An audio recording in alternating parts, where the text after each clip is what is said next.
And we are alive. What's up, everybody? What's up? What's Hey up? guys. What's up, VP?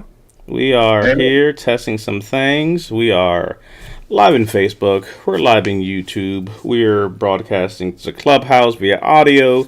Did a quick pop in to Instagram. I needed a fancy, handy dandy little holder upper like Amy, but we'll make it do. We got Alexis with us tonight. If you see us, if you hear us, comment your branch of service when you serve, the years that you serve. We got some winners, we got some giveaways, we have some talks, and we have some after action reviews of last week's MRE debacle. What's up, y'all? What's up? Merry Christmas, Brian.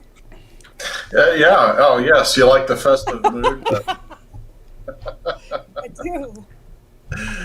Going a little, going a little festive. I'll go a patriot with you there. So, what's up, Alexis? Long time no see. I know. I'm back in school, so I've kind of gone back under a rock a little bit, but I'm back, you guys. How's it going? Happy Friday. Happy Friday, Yes. indeed. It is Are good you to snowed see in? you. Oh, Yes, we are seriously snowed in here. It's melted a little bit, but yeah, we had a big storm a few days ago, and we're still recovering. You know they don't like to plow the streets appropriately here. sounds about right. We got some folks with us in the comment section. Let's go ahead and pop them down there. Roger Fuller's in Watertown, U.S. Army 81 to 91. Roger is always hanging out and hanging with us. My brother from Yes. another mother, Travis, is in the What's house. up, Travis? Hey, Manuel, Ohio, U.S. Army, retired 25 years. Thank you for being here, brother. Wow. Sounding good in Colorado Springs. We got some peoples out there. Hey, Bill, Army 69 to 71. Thank you for joining us. Travis sounding off, Army Guard 08 to 14. OEF Afghanistan 2011. USMC 95 to 98. Currently in Kentucky. Capri is in the house 81 to 88. Lakewood, Washington. Love Yay. it. And we got Jay, of course, on the ones and twos, holding down the YouTube Jay, side of the what's up, house. Jay? So let's do a quick round robin introduction. Some folks may know us, some folks may not. So I will let our guest Alexis introduce herself first. Let us know who you are, when you served, and we'll go round robin from there. Hope you're muted. I can't hear you. I'm There you unmuted. Sorry. go. Hi, I'm Alexis, and I was in the Army from 2010 to 2013. Awesome. Yeah. Let's see. Let's go. Well, let's not get too army here. So let's let Amy go in. I'm Amy, Air Force, 2000 to 2011, and I'm currently in Colorado Springs, Colorado. Yes. Happy to be here with you guys. Happy to be with you, my man Brian. Howdy ho, Army 90 to 93, and former recent visitor to Colorado Springs. Yes, indeed. And we good have. time It was had a by good all. time. And DP here, David Pineda, Army disabled veteran. As you can see in the sweater, I'm rocking the sweater today, not the hoodie, so kind of switching it up a little bit. These are coming. You see, this side. There you go. Me and Legend on this side, and then you see, one of the best branches in the earth, obviously, U.S. Army. You see it, you know it.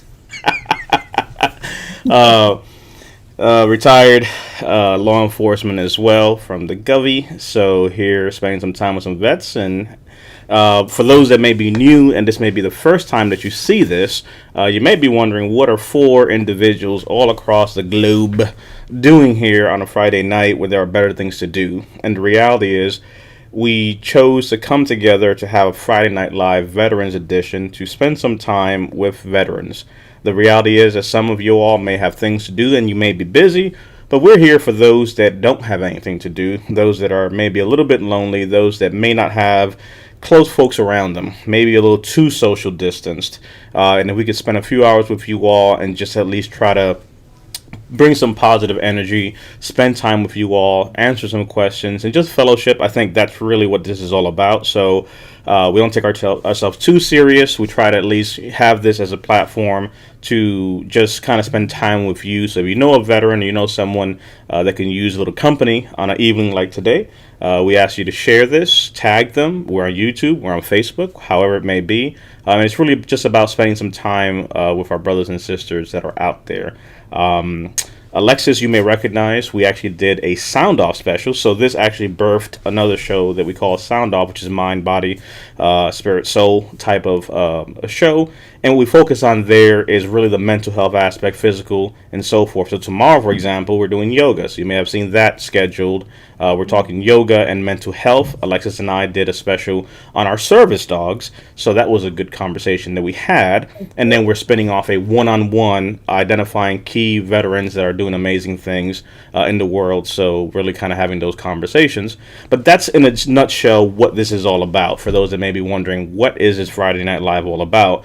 It's about us spending time with those that may not have someone to spend time with. So I'll take some time and come on here and try to, encourage someone, cheer someone, and expect you to see us again next week. So really, this is more of an accountability thing as well.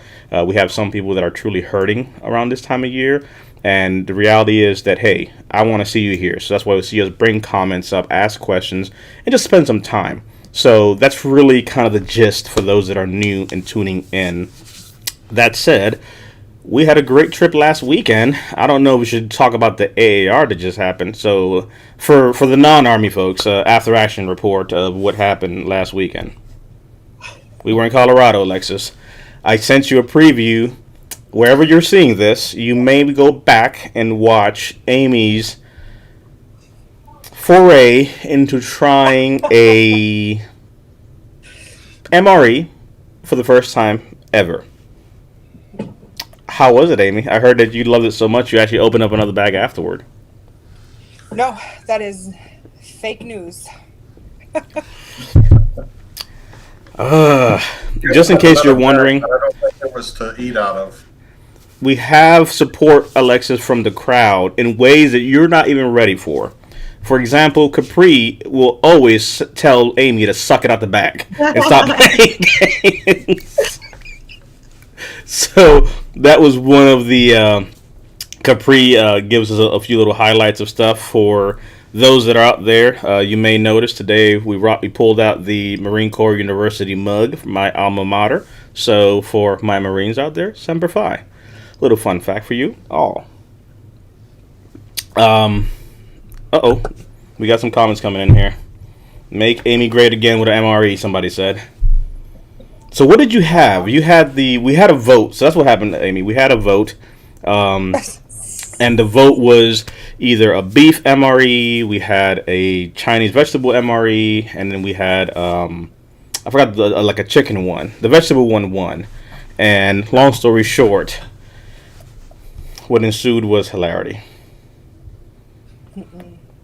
It was Asian beef strips. You remember it well, don't you? Oh, we just lost her. She will never forget. She literally just jumped out. She'll dial back in, but she literally just was like, "Oh no, what just happened?" Let's Poor bring. Amy. Oh, Amy's back. We literally just lost you. PTSD got the best of me. Yeah, you had like a whole moment, and you were just gone. Like, screw that noise, I'm out of here. No, I don't know what's going on with my internet, but yeah, it was Asian beef strips, and it was horrible. It looked like something I would feed my dog, and it smelled like something I'd feed my dog too. And no, it wasn't good. I think it would have been a better experience had I got something else, like something that you and Brian ate. And here's the best part. As she was sitting there, and again, I encourage you all, because I sent it to Alexis. We're going to cut it out into sections, but if you go back to the previous video, go to the 1 hour, 10-minute mark. That is when you start to see Amy's body start to go through motions and convulsions, and her body starts to shit, and then she kind of does this thing, and her acid reflux and her GERD starts to act up a little bit.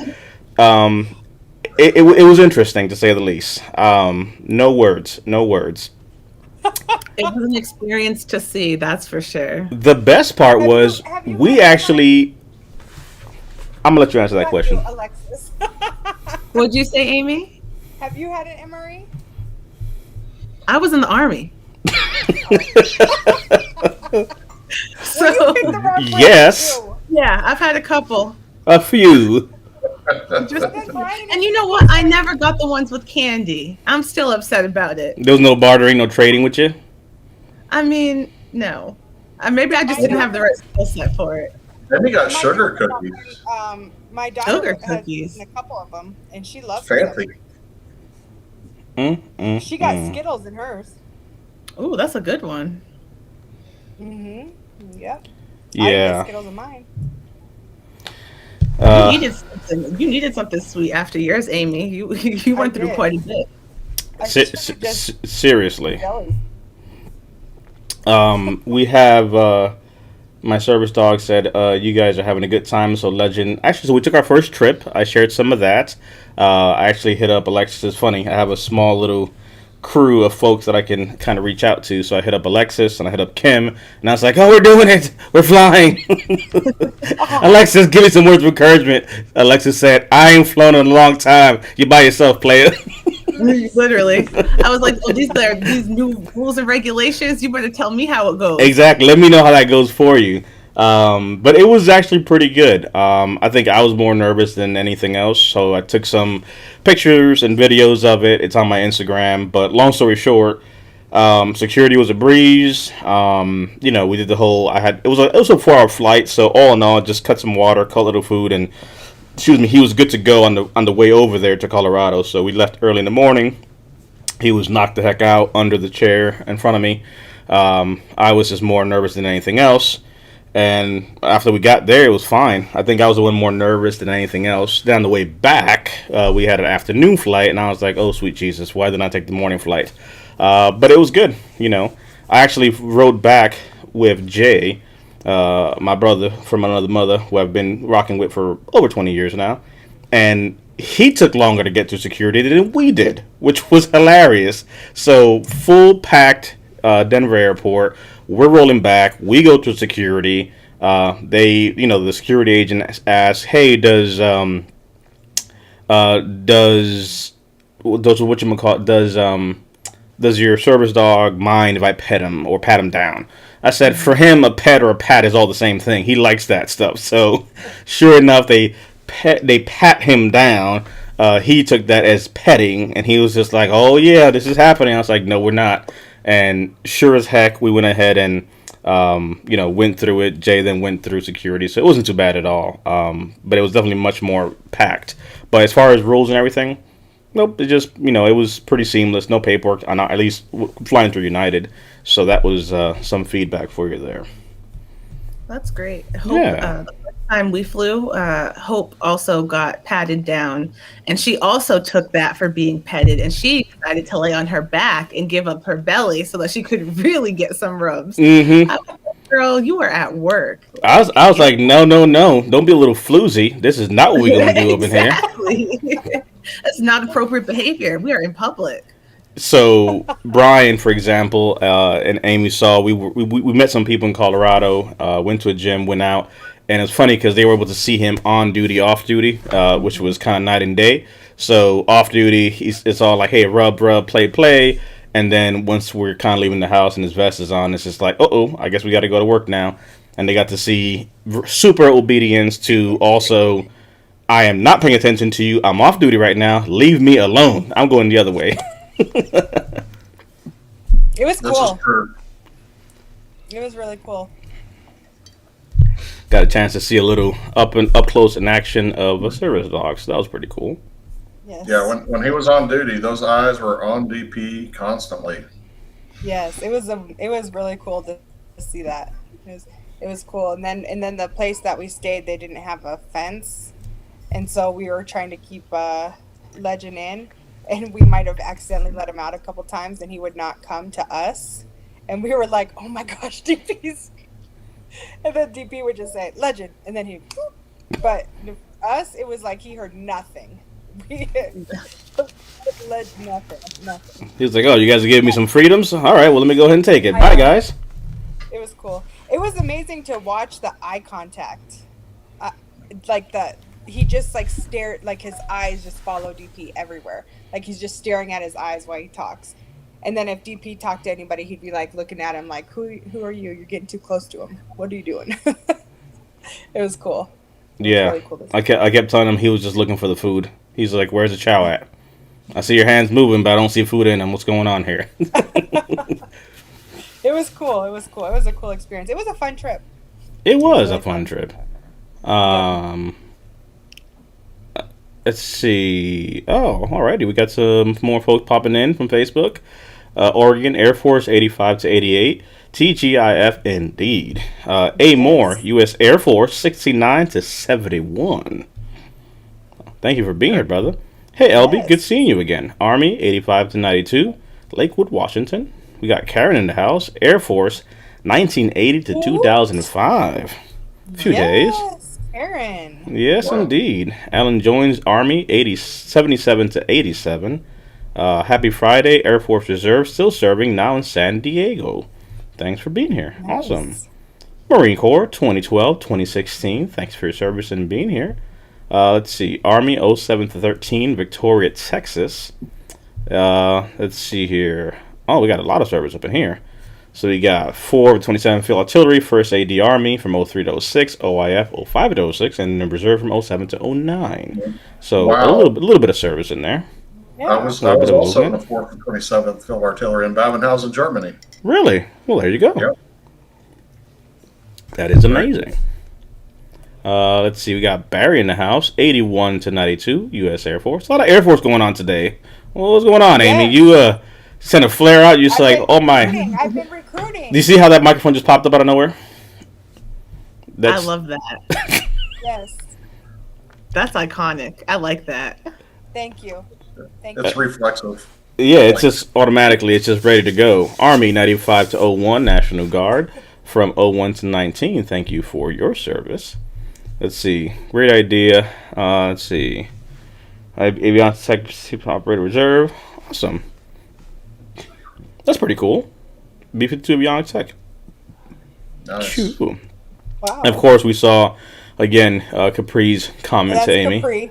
We know that already. We know that's Capri. Let's see, we got Navy in the house, 95 to 2000. Okay, some Navy action. Seeing a lot of Army and Air Force, so that's pretty cool. Capri, I'm pretty sure, is saying, the vegetables MREs. Let's see here. Someone said, last week's show was so funny. It was funny for us. It probably traumatizing for Amy. So, yeah. Let's see. Chili with hot sauce, someone says. Amy bailed. That was from a few minutes ago when you just kind of cut the feed. She had internet problems.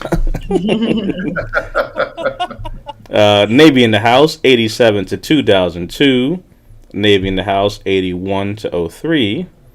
Okay, I need to know where Alexis got her glasses. Love it. Girl group stuff.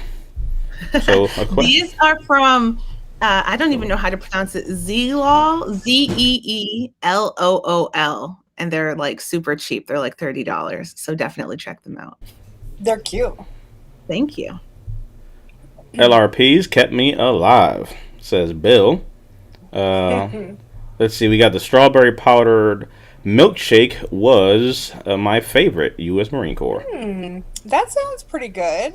It sounds a little appealing, right? A little bit until, well, we'll tell you what happened when Amy tried to heat up something, which is a whole nother conversation. We almost needed a medic. Oh, God. My dog talks crap about you. It's all of you. Alexis, he will talk about you as well later. That must be Capri. So Capri's she's our biggest fan. We love Capri. Trav, I'm actually joyful right now, but I know in the back of my mind there's a suspense of the unknown. Well, there shouldn't be too many suspenseful moments today. What's ALNSO7, U.S. Marine Corps, 2013 to 2017, December 5.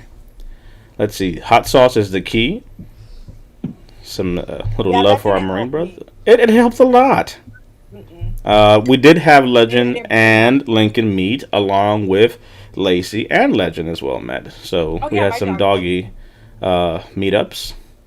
Mm-hmm. Just like the picture of Jesus follows you with its eyes to the comment of Legend following me Who said around. that? That has to be Capri. Probably. Army 86 to 97. Lakewood, Washington. Hoorah. Marine Corps 2015 2018. We got Germany in the house. Oh Awesome. wow. Army 03 to 2017. We got DF in the house. My man David Frazier, retired U.S. Air Force. He was not here to help you with your MRE at No, all. he wasn't there. There was no help for you No, at all there. missed it. He missed all the fun. Travis, my man, 91 Bravo, wheeled mechanic repair. And then also 21 Fox. Awesome. I think your audio is a little low, Amy, on your side. Jerry, what's going on, my brother? Oh. Good seeing you. 866 to Jerry. 79. brother. Good seeing you, brother.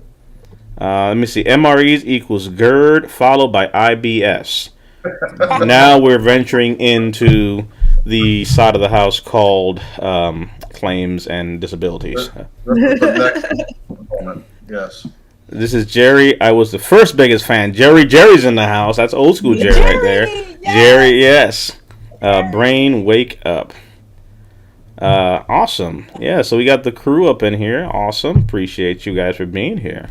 This is pretty cool. Let's see.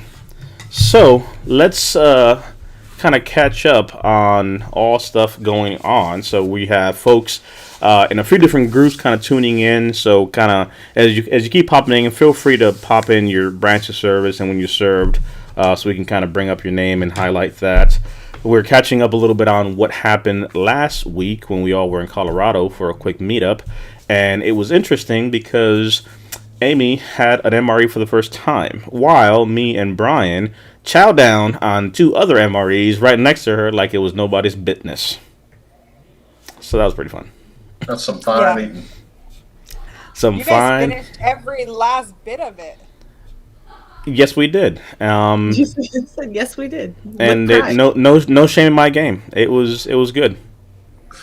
It was good. I don't know why you're hating, Amy. I'm gonna try another one. I'm gonna try one of my choice next time. You gonna try one of your choice next time, like next week? Sure. Is that what you're saying? Because we can definitely have that as a round 2 of Amy with the. I can try it right now. I have 3. Uh oh. Wait a second. That's the question. Should Amy eat another MRE now? Oh man. That's the question because I need to get ready for the zoom in. Oh, we are ready because look, oh, buddy. You have the assistance to If you help guys her out. want to see Amy hit round 2 of her own choice MRE, that's the question of the evening. Yes or no? While we decide on some votes there, we also have a giveaway. We're going to roll it out here in a second. We have some announcements for some winners that we're going to be giving some books out to, and we also have some giveaways, grand one being a PS5. Here comes Legend. Come. So we have PS5 we're giving out at the end of the month. Really looking at, trying to pay it forward for some of our veterans that may well not have, the support or, could need something or do something. So, what you got there, boy? He ate the straw thing. He ate a piece. Okay. So, moral of the story, I got, so that's kind of the process of what we're doing for that. But we do have some names that have texted in. Capri did send a message in. Let's see what we got here. I don't know what my brain is doing, but I have no clue how to find the YouTube or Facebook. Oh, well, you found us, so I think we're good. So we have that there. But the 202-217-1228 number, we'll have that flashing here shortly, is where we'll have the messages coming in. Brian, I'll let you read off one of the book winners that we have that came in. So fun. Okay. So It's a fantastic our very first winner of our giveaway, and this is for a book, is the winner is going to be this week is Devarius Anderson from Barstow, California. Devarius Anderson wins one of our books from Dr. Mingo. Yes. And It's an we've got a amazing lot of book. books to give away. We're just building up the momentum until the end of the month, where we're going to do a bigger giveaway. So yeah, Devarius is our winner for the book this week. And then we also have a clubhouse. Roll it out. All right. So our very first clubhouse winner is Brandy Rose Lipscomb from Morgantown. Nice. Yes. So we will be reaching out to y'all. But everybody, please text in and register for a drawing at the end of the month. We do have a slight adjustment to what we announced last week. So the last day to register is actually going to be by 11:59 p.m.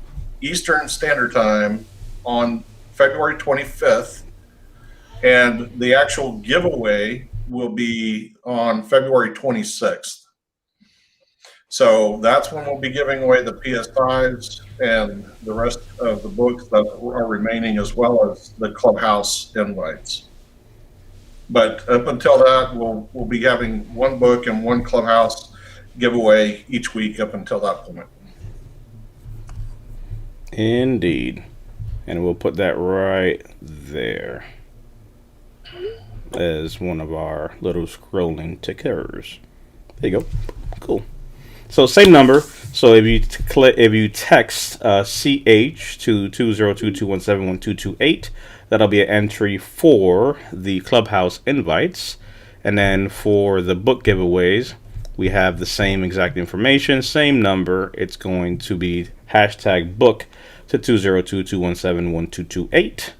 And then for the PS5, it's going to be PS5 to the same number, 202-217-1228.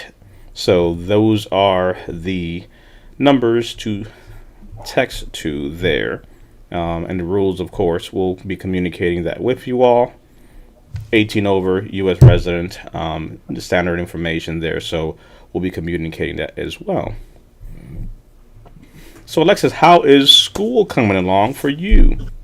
Man, I'm in the home stretch and it is killing me, but I'm gonna make it. It's good. Did you It's see good. that I am. voice? Did you hear that? I did actually. Something. I did actually hear that. A little karaoke action. Is that a little karaoke action that we have there? Yeah. So you may not know this, but there is. You just said it was killing you, and you sang that. Yeah, Amy has her Actually, mic you're ready to right. go. She is always ready to go ahead and move into. That's how Air Force does it. We're always ready. Yep, she's always ready to go into God. into some type of singing. Yes. So And just that's so why you- the microphone is on hand. that is why the It is. microphone is on hand. Exactly. So just a little feedback there. Boop. This is Amy's This is karaoke. with Amy right now. Yeah, we always have some kind of technical difficulty, so we don't expect her to actually sing per se. But you know, we're gonna get there. But this is our karaoke moment. But we'll go back to our regular standard program here.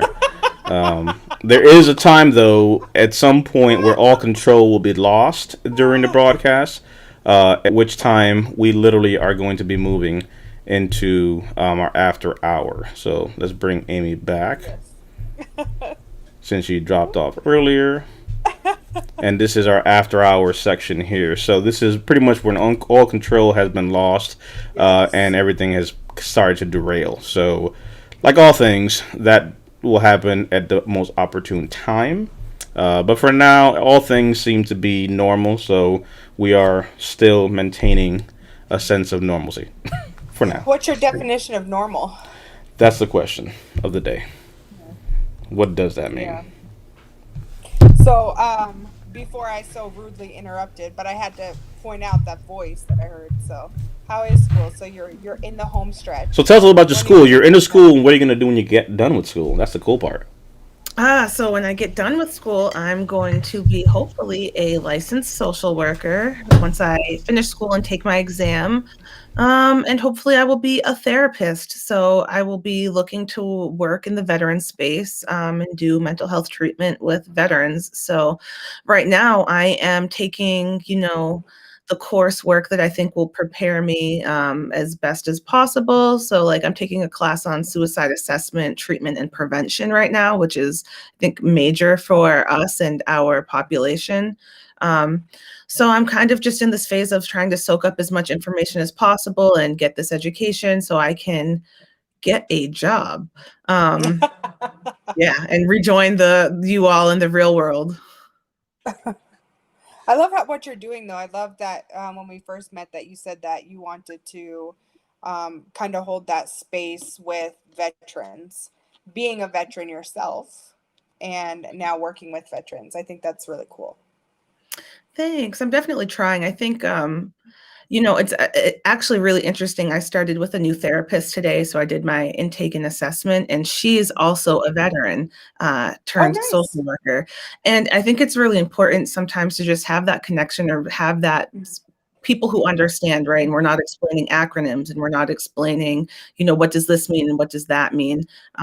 So I hope to be that kind of presence for us in the field, somebody who understands what what you've been through, what you're going through. And sometimes the process of navigating like the VA or navigating, these complex systems that we need to work with. So yeah, I'm super excited. I'm really looking forward to it. I think there's a ton of potential in the space, and I'm really looking forward to Yeah, it. absolutely. Well, that's one thing that we Maybe. could definitely use more of Hmm. our therapists or social workers who have a better understanding of what the vets are going through. So Yeah, beyond absolutely. just beyond just the theoretical. Actually, Yeah, I'm that's what a lot of clients talk about, actually, is about, that they feel like they're talking to someone that has no experience being in the military, and they're trying to give them a rating when they have no idea what they've been through or have any idea what they're even talking about. Um, so I think there's a lot to be said for that. Somebody that can relate and somebody that has kind of, walked that walk too. I think so. I went to an intensive outpatient program the year before last, actually, for PTSD, and it was super helpful to me. But what was interesting was that, everybody there, and when I say everybody, I'm not exaggerating, all of the clinical staff there had PhDs. But what they didn't have, not a single one, was any military experience. And it was Wow. painfully obvious. It was very blatant in some of the program design and kind of some of the experiences. So, yeah, I think that even sometimes just having that one person who can bring that awareness and those Mhm. experiences to the table can be such an asset to an organization that's working with veterans. Absolutely. And I think the best part of all that is that not only are you a veteran yourself, but like we talked about before, right? You are a veteran. You've dealt with mental health yourself. You have a service dog. What I mean, you've walked the walk, you talked the talk, you've been there, you've Yeah. done that, you deployed, you've been through stuff, you're working through things. And I think someone actually said it pretty good the other day, which is almost like being a servant healer of sorts, right? Really Mhm. understanding that really what we need more of is people that understand what people are going through, and not just try to give them what some textbook says, but really being able to truly empathize. Because sometimes you really want to just talk to someone that understands. So I think it's great being able to see your journey going through this because tomorrow, you're a therapist and you're doing amazing things. But it all started, at one point where you made the decision to step up and be the change. So as cliche as it sounds, I think it's commendable the work that you're doing. And I love the fact that even, for example, we met on Clubhouse and we're giving away these things, but we have what's the number that we have right now? For those that are on Clubhouse, we are our Veterans Network Club on I think it's like Clubhouse. 940, maybe. Yeah, we 947. 947 Okay. on our club in Clubhouse. So if you're a veteran or someone that supports veterans, you're welcome to join us on Clubhouse. We're giving out invites. We have a bunch of them, so we're going to be giving them out as well to those that have reached out. Travis is one of them, for example, that we were able to get in there. So a lot of great information in there, just fellowshipping, talking, being able to share and talk and do things. And that's where Alexis and I met, and a few other individuals that we've been able to kind of have interviews with and talk to. So it's interesting what is happening, what we're able to cultivate. We have our website coming up pretty soon too, so that's going to be pretty cool. Veteransnetwork.club. So we'll have some useful information there, resources, and some cool knickknacks. People have been asking about the sweater that I have. We've talked about it. That should be coming online here pretty soon, but these are U.S. Army disabled shirt, and at the very bottom it says, I trained, I served, I conquered. It has the a logo here we can put down, and the branch of service on the other sleeve. Long story short, one of the shirts that we sell, one of them goes to a homeless veteran, is basically how we're doing this. So one gets purchased, one gets given. We're doing that for sweaters, shirts, and for socks.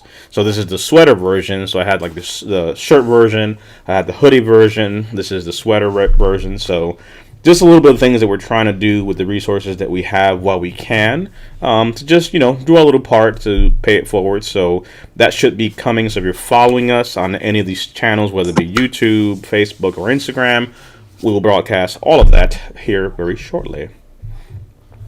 Little I admin think it'd be notes. cool to talk about. We're in Clubhouse live right now, right?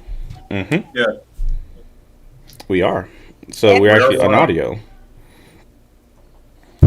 Say that one time? Yeah, this is our first time trying to simulcast, if you will, into Clubhouse. It's a new foray, so we'll see how well that translates. But otherwise, a lot of people in the group and a lot of support across the veteran community. So it's just encouraging to experience and witness. Yeah. And then tomorrow we are having Sound Off Yoga, the mental health connection with therapist Jen. So that should be interesting. Stay tuned because DP is gonna be doing yoga. I've actually received many questions about that. My practice of yoga will be very similar to Amy's practice of karaoke. I will be getting ready to hit that downward dog, but the way my dog is set up, he hit it for me. So Team DP and Legend are working as a team. So if he did the downward dog, do I need to do one too? That's the question. That is We're the just going to get stretched, right? We're just going to get ready. Just, We're gonna at least get ready. We're gonna be looking for instruction from our first leader himself. Yes, indeed. You gotta lead by example, sir. I actually tried today so we got a Peloton thing, Majiggy, and we're doing one of the like little regular workouts, and yeah, I'm just happy I showed up today to this show, because trying to do this with my daughter was not a fun. We did like a little stretching thing, a core thing, and a cardio thing. Needless to say, it whooped my behind. So does everybody, is this a family affair? Are you guys all doing it? Yeah. Well, mostly me and my daughter.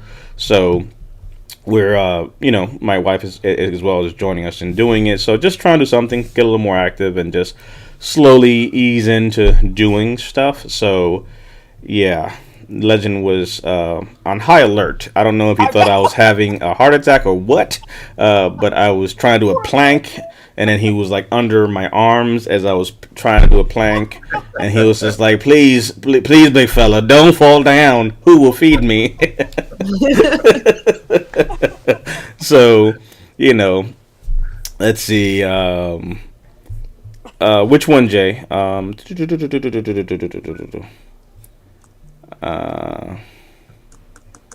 That's funny, DP, because my to encourage activity or outside activity, my wife actually just got me a remote control car. That's how far she went.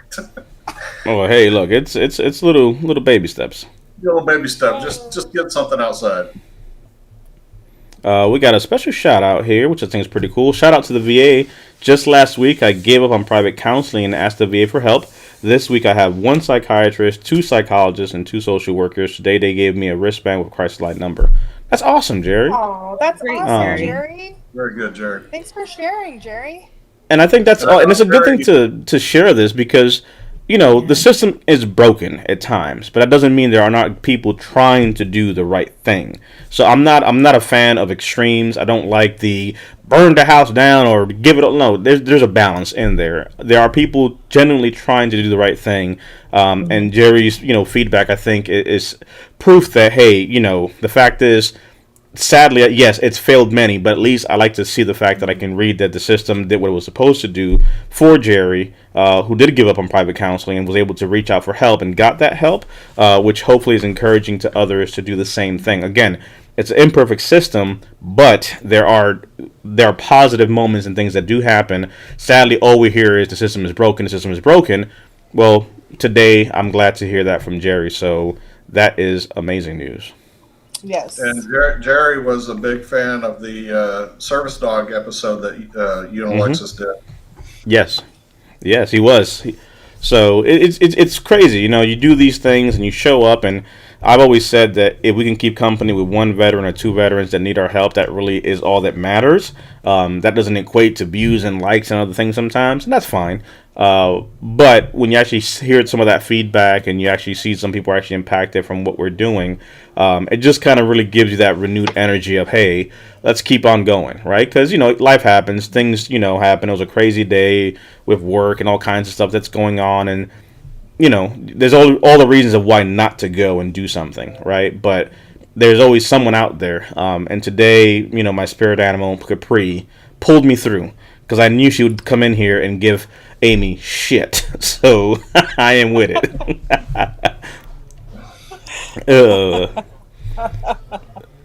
We got Navy in the house. 4 years.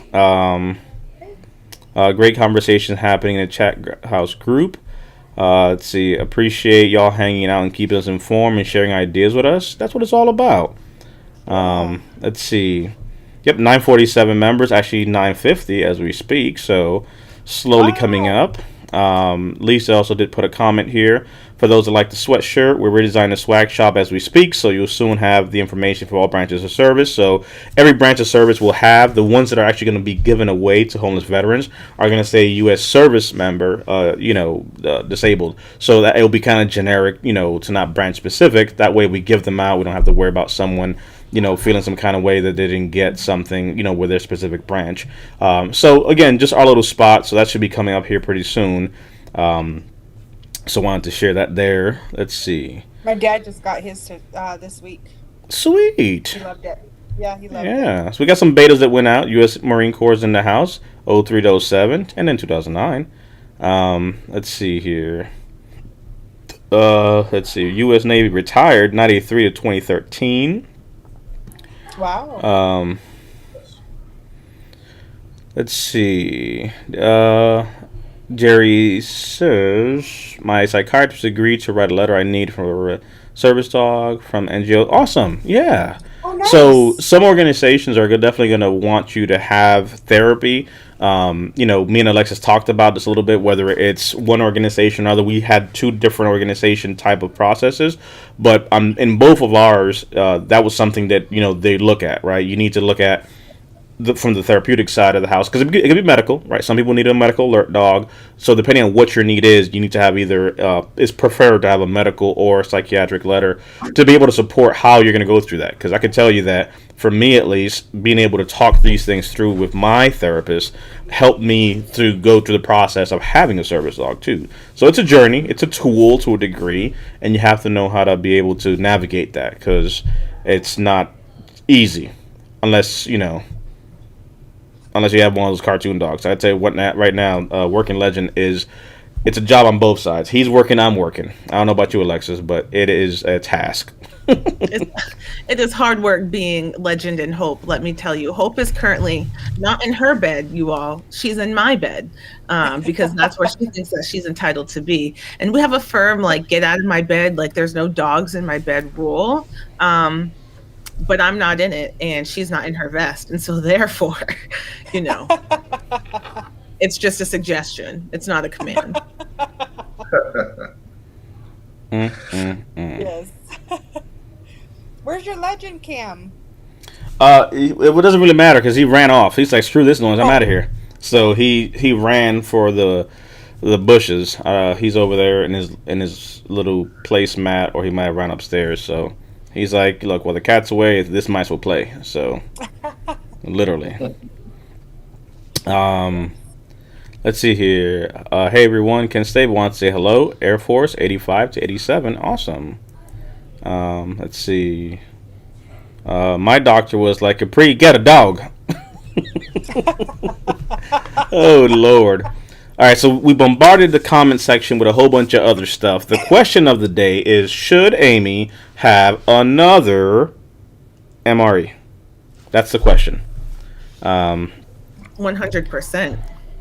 Exactly. Let's see. I got a PTSD CMP exam coming up Monday. Wish me luck. Good luck. Good luck. You got Be this. uncomfortably vulnerable and speak your truth. Your symptoms are your symptoms are your symptoms are your symptoms.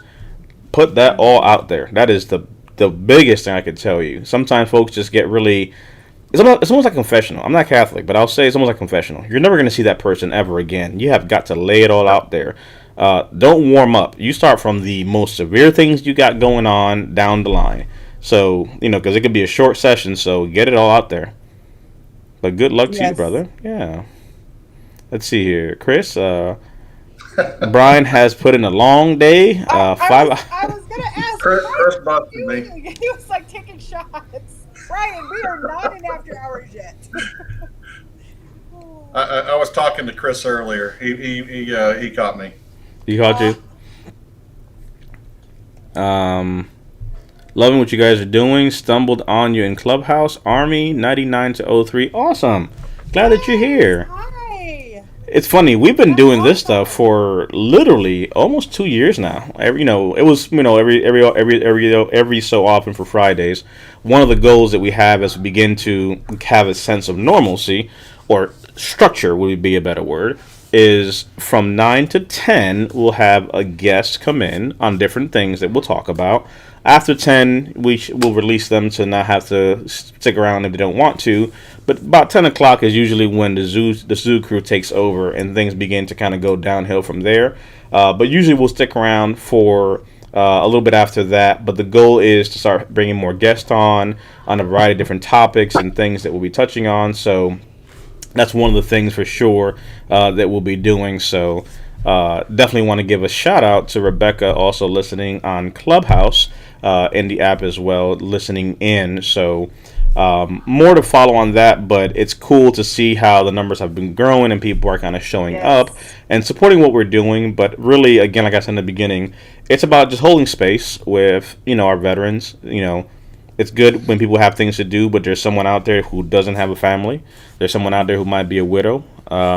There's someone out there that may be estranged from, their relatives. It might be alone. And I can tell you, I had a veteran who literally was in a studio room by himself and shared, like a bathroom with other folks. So he just had like his own one little room, little bed, little computer, and he would turn his computer on for like a Zoom session, and it was just him in his little room by himself, older gentleman. And, it was kind of heartbreaking to see that literally he had nothing to do. He's like, hey, I just look forward to kind of, tuning in to these sessions you guys would do, or jumping on Zoom with you guys. And, of course I gave him shit because he had a better headset than me. He had like a fancy headset. It was all like with colors and everything. I was like, wait a second here, Bob. This is a little too fancy. You know what I mean? Like, we'll get to the point of you being alone. But first of all, where'd you get this headset? Because it was pimping. But really, if we can create a space for our folks, our brothers and sisters, that's what this is all about, So being able to hold space to me is by far the biggest thing. So I'm happy that William, again, is able to have found us through Clubhouse, because, again, there's someone out there that may need some support, or this could be shared with, and that's really what it's about. So there's a lot of good stuff coming that we're working on, but this is one of the staple things that we've done for a while. So I'm happy to see that we're still going and making it happen. Yes. One comment Isn't it came. amazing? It is amazing, actually. No, you got it. I was gonna say, isn't it amazing how now, like, social media across the board is bringing everybody together from, Instagram to Clubhouse to Facebook to YouTube, and broadcasting live and all the platforms. It's pretty cool. Pretty cool. Yeah. I We think started doing we these got on a couple Zooms. people in Clubhouse. We got Nicole, Will, Rebecca, Keith, Theo, and David. What up, y'all? If you want to see what we look like, if you click on our Brian, you have your IG set up as well to the link tree. So our YouTube channel, you'll be able to go to Brian's Instagram. It'll take you to the link tree, and then you'll see in there the link to our YouTube where you can catch us right now and see our faces if you choose to do so. Yes. Yeah, absolutely. Anybody who's in Clubhouse, just tap on my face, go into Instagram, and Linktree link is at the top. If you go in there, follow us to the YouTube, and this is where we're broadcasting. Let's. I'm taking some quick notes real quick here. For those that are on Clubhouse watching us, we're taking some votes right now on Amy's debacle going downhill for another MRE try. So it's about to get fun. So I'm just writing this stuff down. Let's see. So we got some votes. So yes, Amy needs another one. Josh Smith says yes. Capri, of course, says suck it out the bag, Amy. So, I'm going to qualify this. I don't think Amy has the appropriate amount of support to protect her. So no using the heater this time. no heater. No heater. Someone we don't said, want you drinking chemicals. do they still put fruit cake in them for desserts? I hope not. Well, we're about to find out when she pops open one of those bad boys. I do remember the fruitcake. I actually used to enjoy really? that. That's the thing. As strange as that was. Amy, it is an acquired taste. You're just not hungry enough yet. And That's that's what I'm the thinking. She just didn't have the desperation that's required to truly appreciate it. Praying for you all, gotta go. A lot of that prayer is being sent over to you, Amy. On my screen, you're that way. Yes. Thanks for joining us, though. Yeah. Jerry with some nuggets for your CMP for the person who had it coming Monday. Write down your symptoms. Be real, tell them how bad it is. Maybe delay taking your meds. Be real, be open, be raw. Jerry, all over it. Yes. Josh, 2020, 2011, MSC Survivor. Thank you for being here. Thank you for sharing that, brother. Appreciate you. Thanks for coming, Josh. Yeah. And thanks for sharing. Yeah. Let's see. Sometimes veterans just need to hear others with similar stories and experiences. Mm-hmm. Agreed. Absolutely. Amy, Capri said, now I have to figure out Clubhouse. Capri cries on the keyboard. I love Capri because she not only comments, but she gives us the back end of what's happening. So it's not only, geez, I have to figure out Clubhouse. It's also Capri cries on keyboard. So I get the whole visual thing. Last week, whenever she would use uppercases, I would have to shout her comments. So that was hilarious. Let's see here. We got here coming from one of our groups here at Be Acclaimed Insider. Just got my combat PTSD rating at 30% after 9 months, so pumped. So that bumped me up to 60. Me and Stacey Allen are going to keep fighting for the low ball offer. Hope they keep building, and thank you guys for everything you do, and keep fighting for the war fighter. Awesome. Yeah, good luck, brother. Stay in the fight. You know what I mean? It's literally like one of those things that it's not over till the fat lady sings and you give up. So That's right. Stay in it. Becca's in the house. Use Marine Corps 2014-2017. Semper Fi. Got my alma mater mug right there. You see it, Amy? And if everybody's wondering, there's literally just seltzer water in here. There's no coffee or anything else. Yeah, it's a little late for the caffeine. Nah, I can't do it if I wanted to. William said, "Is it an omelet MRE?" That would be bad. That would be mean. That would be horrible. Oh. that might be hazing. Jerry said, "I'd never had an MRE. I vote no." Jerry is on your side, Amy. Wow. But I'll tell you what, sadly, Jerry is outnumbered, so that does not help you. You tried, Jerry, and it was a valiant effort. It was a valiant effort, but no. This thing is going down. Just like Weird Al Yankovic, just eat it. Fruitcake barf, gag cam, yes. For some reason, I think that deep down inside, Capri just wants to see you suffer. Amy, are you trying to recollect yourself mentally? Let's see, Chris. You guys could pick a number and pick the worst married. Quit picking on Amy. Thanks, Chris. First time watcher, what's up? Thanks for being here. Worst MRE. Yes. Welcome, Jared. Glad you're here. Indeed. Hoorah. Let's see. Drinking these IPAs for y'all. Anyone have any sea rats? Is the question that just came up. So, what are the options you got over there, Amy? How's it looking? Let's check in with y'all. I have chicken noodle and vegetables in sauce, or pork sausage patty. Alrighty, we're switching over because it's about to go We down. never ate the good ones, unfortunately. Chicken was good. I don't know. We have to do some on-the-fly editing here to get ready. So Oh wow. we need to be ready for what's about to happen. So to make room for what Amy is about to do, we need to make sure that the ensemble is ready to see her. Well, I was just going to say, please don't put my picture underneath Amy. I don't want anything. You guys are seeing some live, quick edits here just to go Neither ahead one and of these are really good options, though. But yeah. I said I would do it, so I'm going to do it. Are you a breakfast any type of day type of person? Or are you? Otherwise, I I'd think go so, for but the I chicken. don't noodle. think I want to do the pork. Yeah, I don't think I want to do the pork sausage patty. I think I'll pass on that one. Save that for the morning. Yeah. Yeah, that's what I'll do. I'll save it for the morning. I gotta get some scissors. Let me see if I can get my girls to bring me some scissors.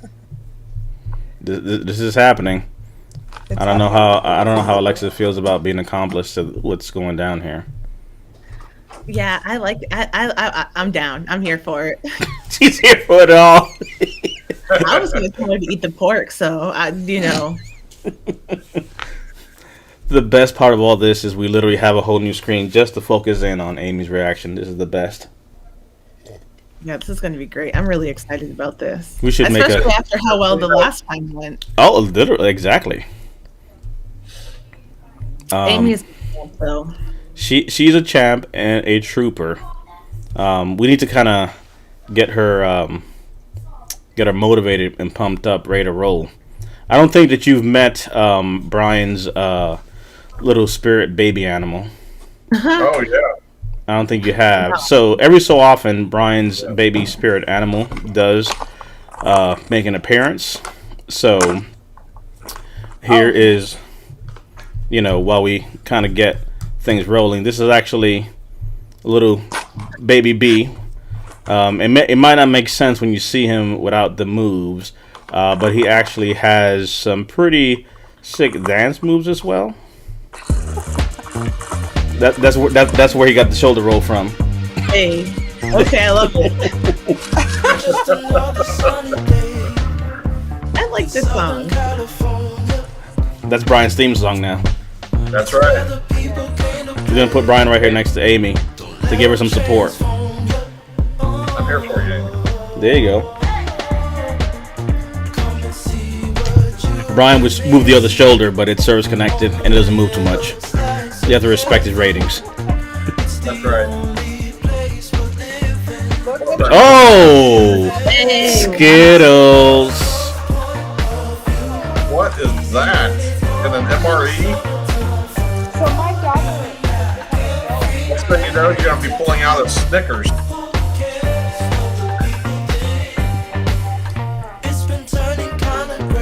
Jerry, we'll get you some recommendations here, but I'll tell you what, you're about to get a funny movie right about now when Amy eats that MRE.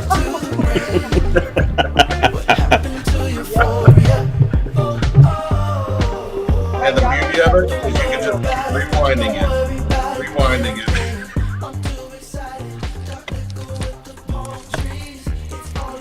Amy is a superhero. Capri said, riddle with your teeth, Amy. Jesus, fly girl.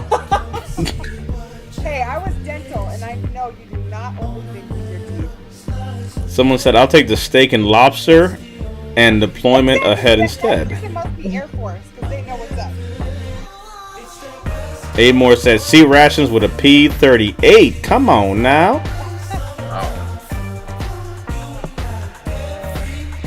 Let's see. Pork sausage patty with a barbecue. Even Becca said, yuck to that. The Marines have even denied the pork.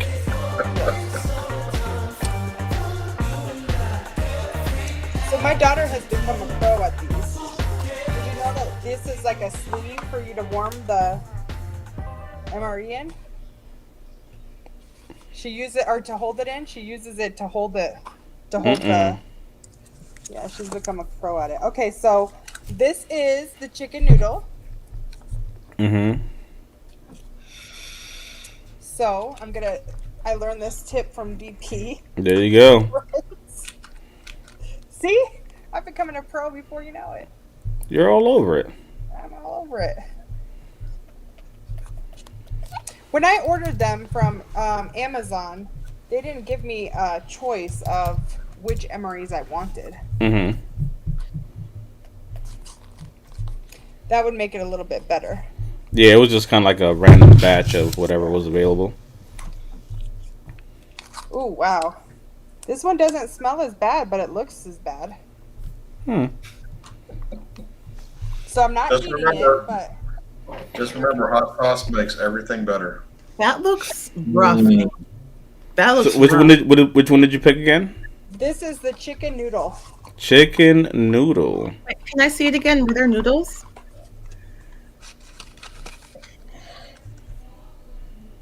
Okay.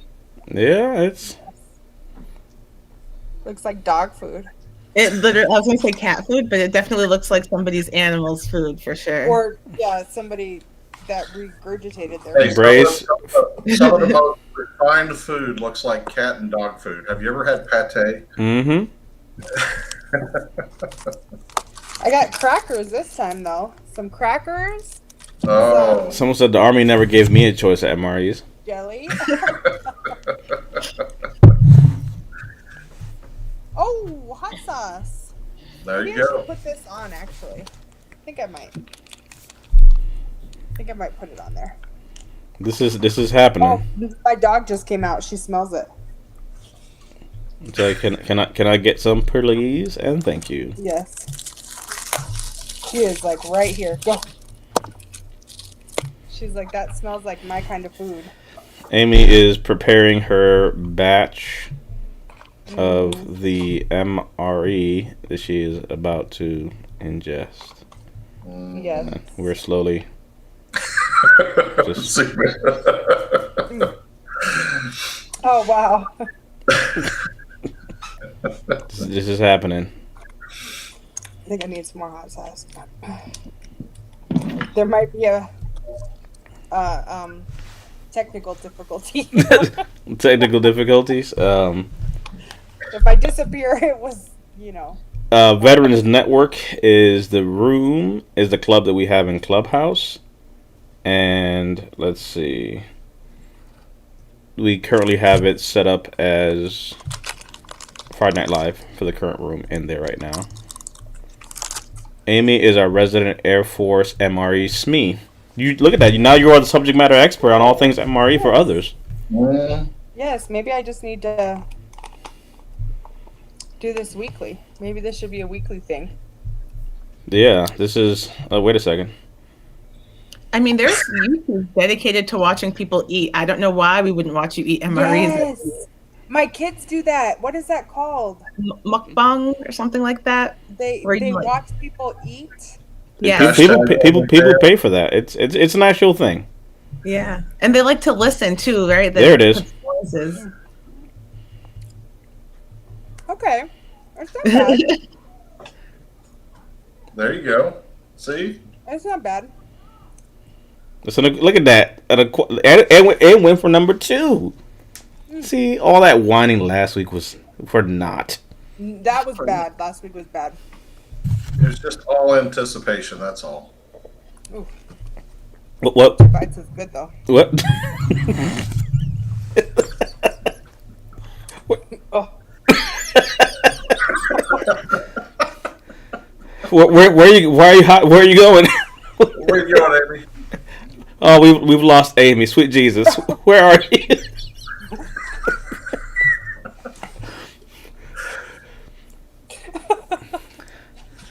Just suck on some of that peanut butter. That'll preoccupy you. Yeah. I don't understand. Like, I don't know how you guys do it. It's the aftershock for me. It's the shivers that hit her afterward. It's so Oh, It's so Alexis is like, man, I wish I had those Skittles. Listen, Mango peach. This is what I had last week. There you go. Where's Capri at? Suck up the bag.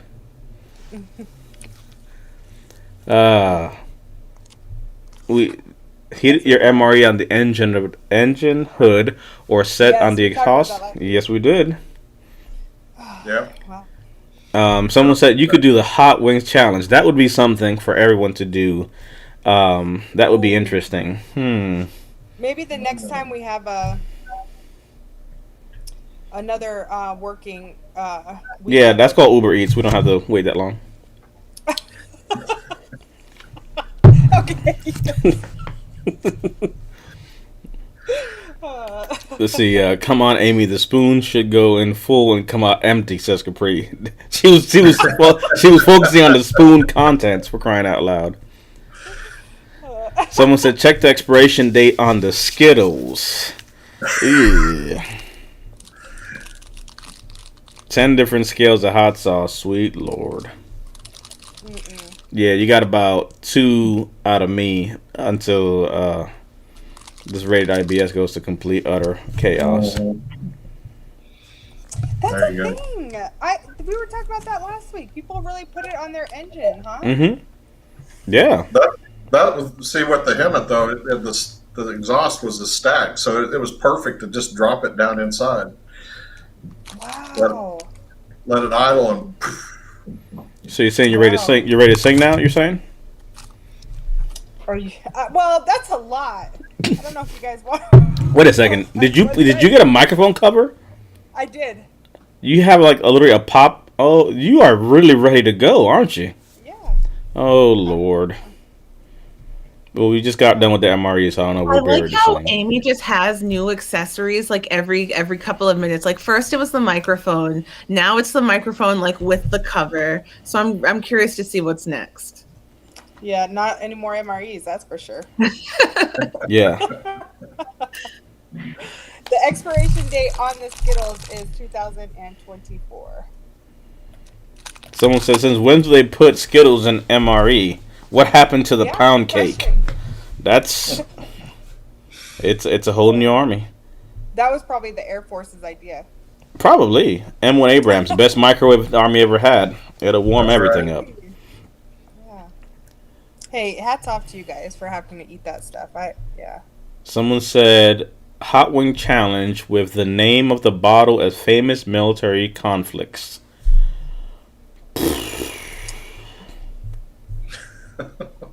Oh. Capri said that wasn't me for the other comment, by the way. Sweet Lord. Oh wow.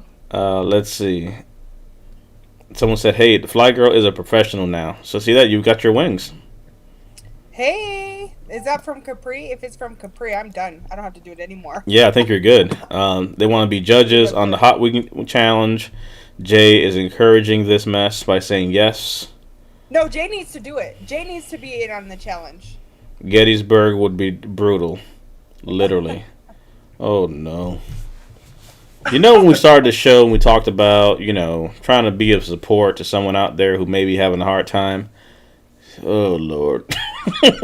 We might have to reevaluate. Alexis, Hey, you gotta give them what they want to see. They want to see Hot Wings. you got to give the people what they want. That's Yep. all that matters. Yep. Bring Nally on and bring Jay on. Yeah, they're not coming. They're gonna have some technical difficulties. I already see it. Followed by the Battle of the Bulge. Barry said to heat up stuff, put it on the exhaust manifold of a jammer or bomb loader in a bunker and haul in the middle of winter.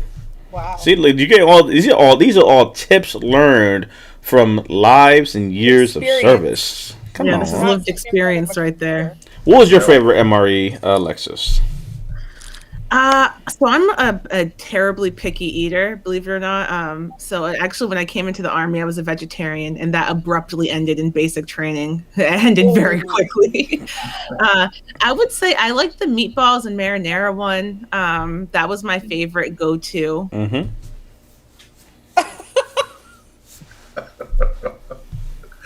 The Air Force has this thing called Warrior Week, Alexis, that Amy informed us about.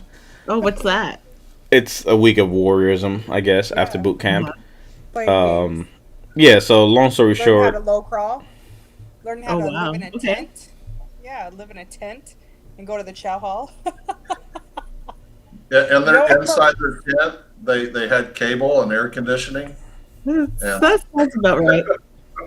yeah, there was definitely a lot of how do you say accommodations. We were sitting around one night, and one of the girls in the so we used to get our hair braided. Well, especially me because my hair, my recruiter told me how to cut it off, and so it was super curly back then, so it was like a huge bush, and I used to get in trouble all the time because it like was sticking out and stuff, and so I started just braiding it, and the dorm chief would braid it for me, and so that the night that we got there, she put it in cornrows, and that's painful. That is painful, and that was a couple hours of sitting. And the next day when I went into chow hall, that one of the TIs made me take it out right there. And I was like, oh my gosh, that was torture. That was torture. Hashtag Warrior Week. Hashtag Yes, Warrior yes. Week. Brutal. Jerry said, I'm thinking MREs are traumatic experience at least worth 10%. Thank you, Jerry. Absolutely, yes. Thank you. That definitely did something to my mental health. Capri has a comment for you right here. Yes.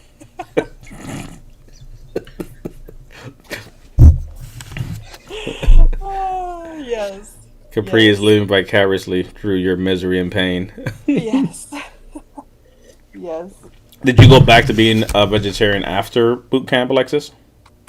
No, I didn't. I did not. I have thought about it, just like, for like weight loss reasons or things like that, going back to it. But no, I am definitely back to cheeseburgers and chicken. Okay. Steak. I really like steak. That's the problem. I think your camera froze. I'm definitely frozen, yeah. I was like, oh no, what happened here? The MRE was so powerful that it took out Alexis' feed. Well, they do say it stops you up. Literally. You might have to probably refresh on your side of the page and probably let Jen. Same thing happened to Amy. I'm going to blame Okay. Amy's. I blame Amy. Yes. Let's see. That's awesome. Some pretty interesting stuff here. Had a phone call from someone last week. They needed help bad. Got them to the VA. It had been and they had their first appointment yesterday. Now that's what I'm talking nice. about. Yes. That's pretty cool. Thanks for Somebody being there for that asked- person. Yeah. Yes. Hmm. Somebody asked about tinnitus. I think I saw that. If they need a nexus for tinnitus. Um, I- you can get one. It really depends how long you've been out of service, what your job with MOS was. They have the MOS listing on your job or noise exposure. So that's really one of the things that would be there. I look at it to where if you get a nexus, it just adds more validity or helps the argument, not necessarily mandatory. Well, there you But something definitely to look into. So I would say it doesn't hurt to get a Nexus for that. Let's see. I wonder. Here's a good question. I wonder if Amy's ever seen a shelter half. We talked about water buffaloes last week, so that was also fun. Let's see. Someone said I was an AE. Phone calls at 1:30 tend to wake me up.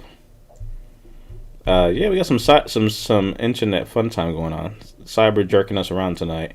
I'm gonna blame Amy still. She started this whole thing. So you did not go back to being a vegetarian. You stuck to hamburgers and all that fun stuff post service. Yeah. Yeah, it was just tough. Obviously, basic training and having a selective diet just is not conducive to one another. So, and I didn't have any I just wasn't a big meat eater beforehand, which is why I tried being a vegetarian. I was a vegetarian for 5 years beforehand, so it was a bit of Oh wow. it was a big transition in basic for me. But I was so hungry, I was hungry, so I did what I had to do. You gotta survive. Yeah, yeah. Your girl was. I was feeling frail. I was hoiting. This. It was bad. Mm-mm-mm.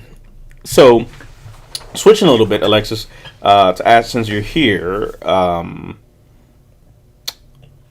as you're going through what you're going through, training wise, to work with veterans and things like that, what are some of and we talked about it before, but for those that may be just now seeing you, what are some of the, I guess, compelling things that are driving you to go into that world?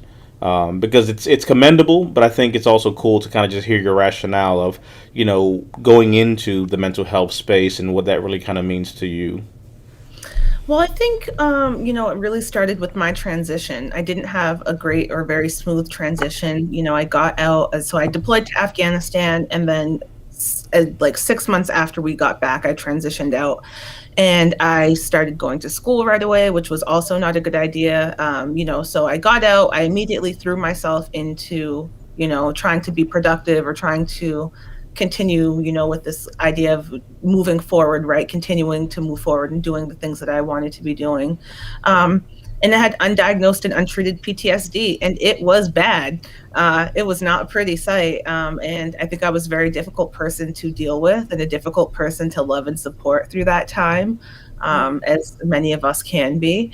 And then I had some really interesting encounters. I had when I started at the VA, I had really great care, I had an excellent doctor, I had an exceptional experience, and then she left. And when she left, it was it was my world crashed out. I mean, everything from getting my prescriptions was hell, getting appointments was hell, having even getting a psychiatrist to follow on to her was super difficult. And so at that point, I started seeking out help outside of the VA and looking at private organizations and nonprofits at different programs. But then, as we talked about earlier, you're running into a lot of people who aren't necessarily veterans, right? And so I realized that there's a huge gap, especially for women veterans, in the kind of the social services world, right, or the mental health world, that I think could definitely benefit from having more service members, more people who with prior experience, to kind of fill in those gaps and make it a little bit easier for us once we do seek treatment and once we do reach out for the help that many of us need, to kind of be met with somebody who really can relate and really understand where you're coming from and where you're at. And I think a huge asset is that at the end of the day, I've had these negative experiences with the VA as well, and I've had to navigate them, right? So I've had to have that resilience, or I've had to have that support when I needed it to be able to get through those issues. So those things have really motivated me, right, to kind of be the change I want to see in the system. I think it's going to be an interesting and maybe a bit of a slow going process, but that's also what I love about social work, is the ability to not only do that micro focused work where I'm working on therapy, but there's also the ability to do that macro work where you work on policy and you work on implementing the change at a higher level, and so that you can impact more people at one time. So Overall, just my own personal, as many of us who end up in mental health do, my own personal experiences have kind of led me to be where I'm going to be, and trying to work and to continue to help our brothers and sisters in their journeys. Hmm. That's nice. No, I love that. I think it's just good to be able to hear the rationale behind the good people that are actually stepping up to make a change and go into that world. So, one question that come up was, did you lose mad weight when you went into service, given the fact that you had to switch your diet around? So I did lose a lot of weight actually. And it was, you would think that coming from being a vegetarian that you there's not much weight to lose, but I was not one of those like super healthy vegetarians. I was one of those carbohydrate based vegetarians. So going to basic training was definitely a super great reset for my weight for me. And into AIT. I did my AIT in Arizona, so that was like my first time spending time in the desert and in like a really hot climate like that for an extended period of time. So between the heat and being in the Arizona desert in the summer, and having a changed diet and like all of that activity, yeah, definitely lost a lot of weight. Hmm. We got Lisa listening in from Clubhouse. What up, Lisa? She's tuning in. Lisa Hearing. Appreciate you. Oh yes, Yeah. Yeah, we Lisa's were in the just clubhouse. talking earlier today. Yeah. If Yeah, you you look guys. at, click on Brian's profile, you'll see his link tree and his IG, and that'll take you to YouTube where we're at, and you can see us. So you can see us or listen to us. Um, Yes, I'm excited for that. I was telling her today. I see it being one of many conversations. So Lisa does is in like the Social Security um, type hmm type stuff, and yeah, that's gonna be a good one. Yeah. So that's a good point to talk about. So we've had some really good conversations Hmm. that we're knocking out from the mental health sides. We've talked with executives in the music industry. We've talked with executives on the entrepreneurial side. Amazing stories coming up with just amazing individuals. So I would definitely say it's been interesting just the amount of people that we've been able to kind of get in contact with.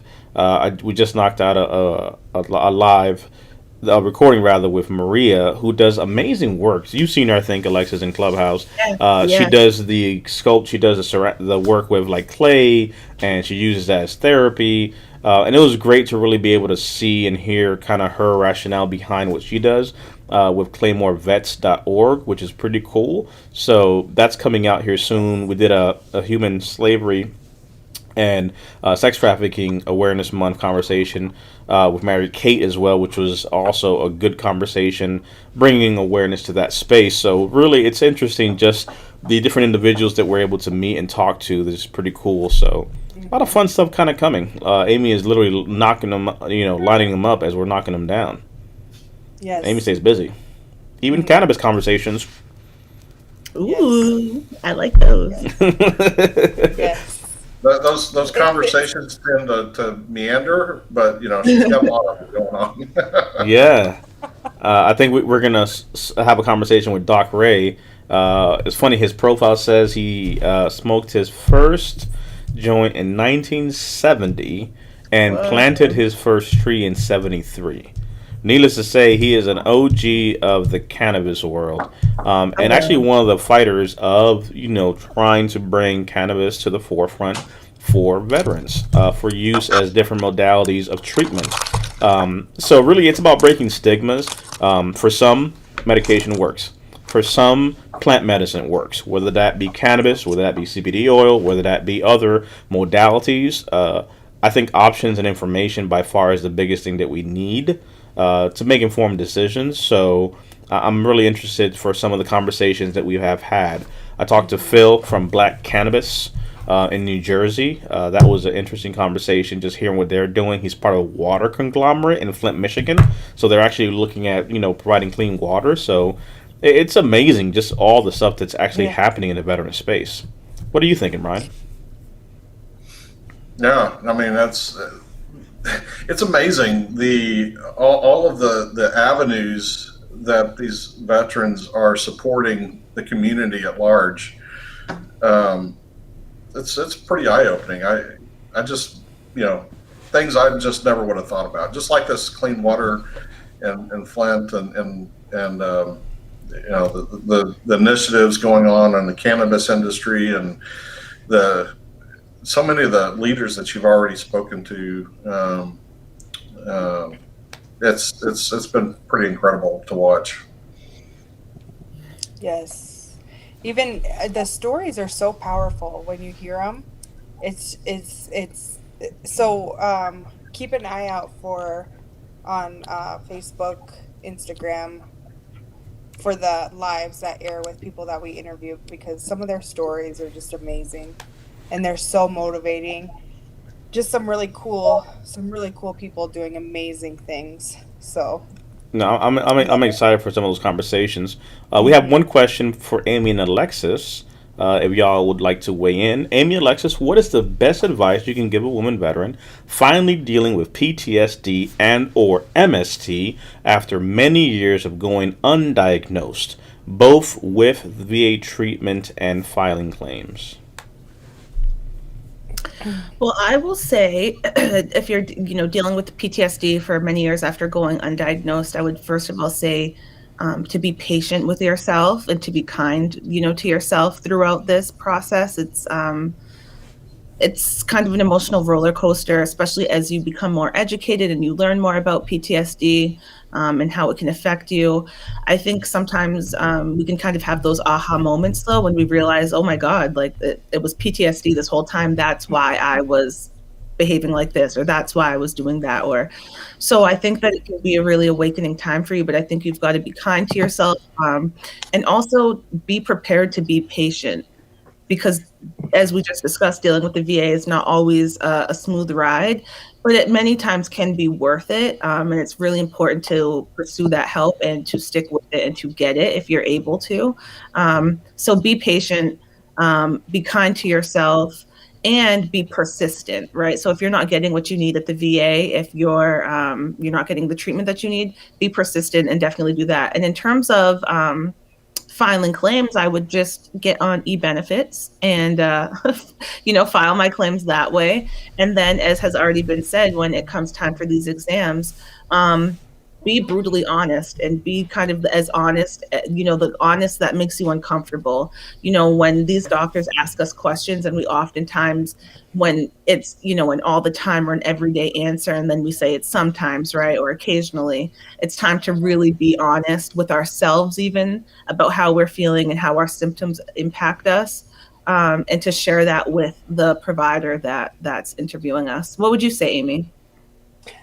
Yeah, you hit it right on. Yeah, I mean, you said it perfectly, but I'd say definitely give yourself grace and give yourself time. And the fact that you're coming around now and you're talking about it is is huge. I mean, the fact that you can just post that question on there says a lot. And so I always like to look at it as, becoming a victim or yeah, from a victim to a survivor and just kind of owning the truth and owning kind of where you are and remembering that who you were because of that incident does not mean that is who you have to be or who you will be. And to just, I think the struggle is, you've already kind of admitted it and you've opened up about it. So getting that treatment that you need and you deserve is absolutely the most important thing.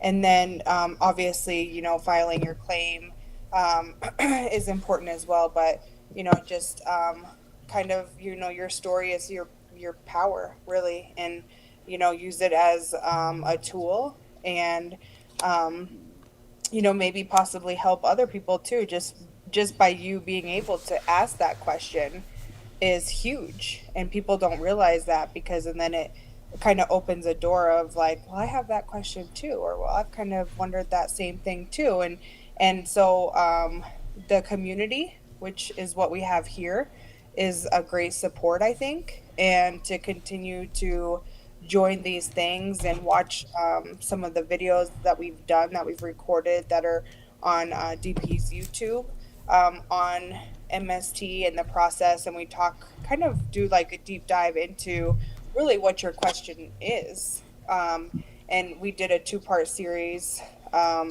Actually, we've done a couple, but Mm-hmm. So yeah, I think, just give yourself grace and be patient and continue on that road. And I think, yeah, reach out. I love the quote. The heaviest thing you have to pick up is the phone. And so, I think sometimes when you're dealing with these issues and they come kind of, you're opening that can of worms, if you will.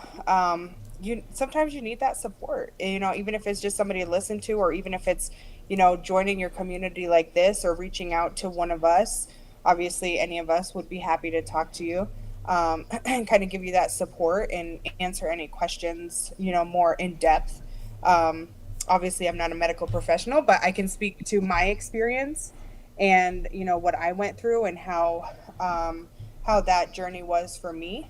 And then yeah, just stick with it. And I just encourage, I'm so happy that you asked that question, and that you were able to, this is part of being vulnerable and opening up, and telling your truth and kind of owning it and moving forward from there. So that would be my advice. Spot on. I would just add that we did do a deep dive, to Amy's point, a two-part series, going from victim to survivor, and then survivor to being rated. So, to Alexa's point, there's a mental journey that has to happen, especially if something has been undiagnosed, untreated, unspoken about for X amount of time, especially if it's military sexual trauma. Because when you come to the point of actually saying, okay, I'm going to file this, there's a few things you have to kind of get ready for there. It's not going to be an inquisition on the VA side of, all these different things, but does the argument, make sense to be able to claim that? So the other side to that, too, that we talk about on the part two side is, for someone that maybe had never reported something, years may have passed, it doesn't mean that you can't file it. It means that you have to almost construct the argument now. So that's where things like markers come into play, your life comes into play, to be able to show whether or not, you can show what's happened. So for some individuals, right, take, let's say, airman so-and-so, they're going up in service, things are fine, they're they're excelling, and then all of a sudden something happens and they begin to get negative reviews, they start having issues, they start declining in performance, things are happening in their life that's showing that something's off. I always kind of equate this to a child, for example, that afterward you find out, let's say they may have been exposed, or been victims themselves, right? The telltale signs were kind of there, right? Jimmy would always get a stomach ache when Uncle so and so would come around, right? Yeah. Or Jan would always find a way to not go someplace because so and so was coming. Whenever we went to Uncle Bob's house, so and so was sick, or an excuse would come up, or whatever it was. That fight or flight is happening, right, in a child. For grown-ups, the same thing remains, right? All of a sudden now you go from being a PT stud to someone who is just not going to sit call all the time, and you have reasons why you're trying to get out of stuff. Amy worked with a veteran one time where they literally took themselves from being mediocre in shape to being a complete musclehead. And it was literally a defense mechanism where you now went from, you go to the gym and you take care of yourself, to allow you live in the gym, you're taking all these martial arts classes, you're doing something, subconsciously to protect yourself from this perceived attacker or another in any shape, fashion, or form. So you begin to pad yourself and protect yourself from any type of pain or hurt. I mention this because these are all markers. These are all things that it's like, hey, I knew Amy, but when this thing happened around this time, all of a sudden her lifestyle began to change. And those are things that can be used to help support the argument for someone who wants to make a case to the VA. Because maybe you didn't report it, but your life is a roadmap of what may have happened. So it's not, and I'm saying this because for some of you all, you may have been denied by the VA. And it's not that they're discrediting your experience. It is literally a check and balance type of situation.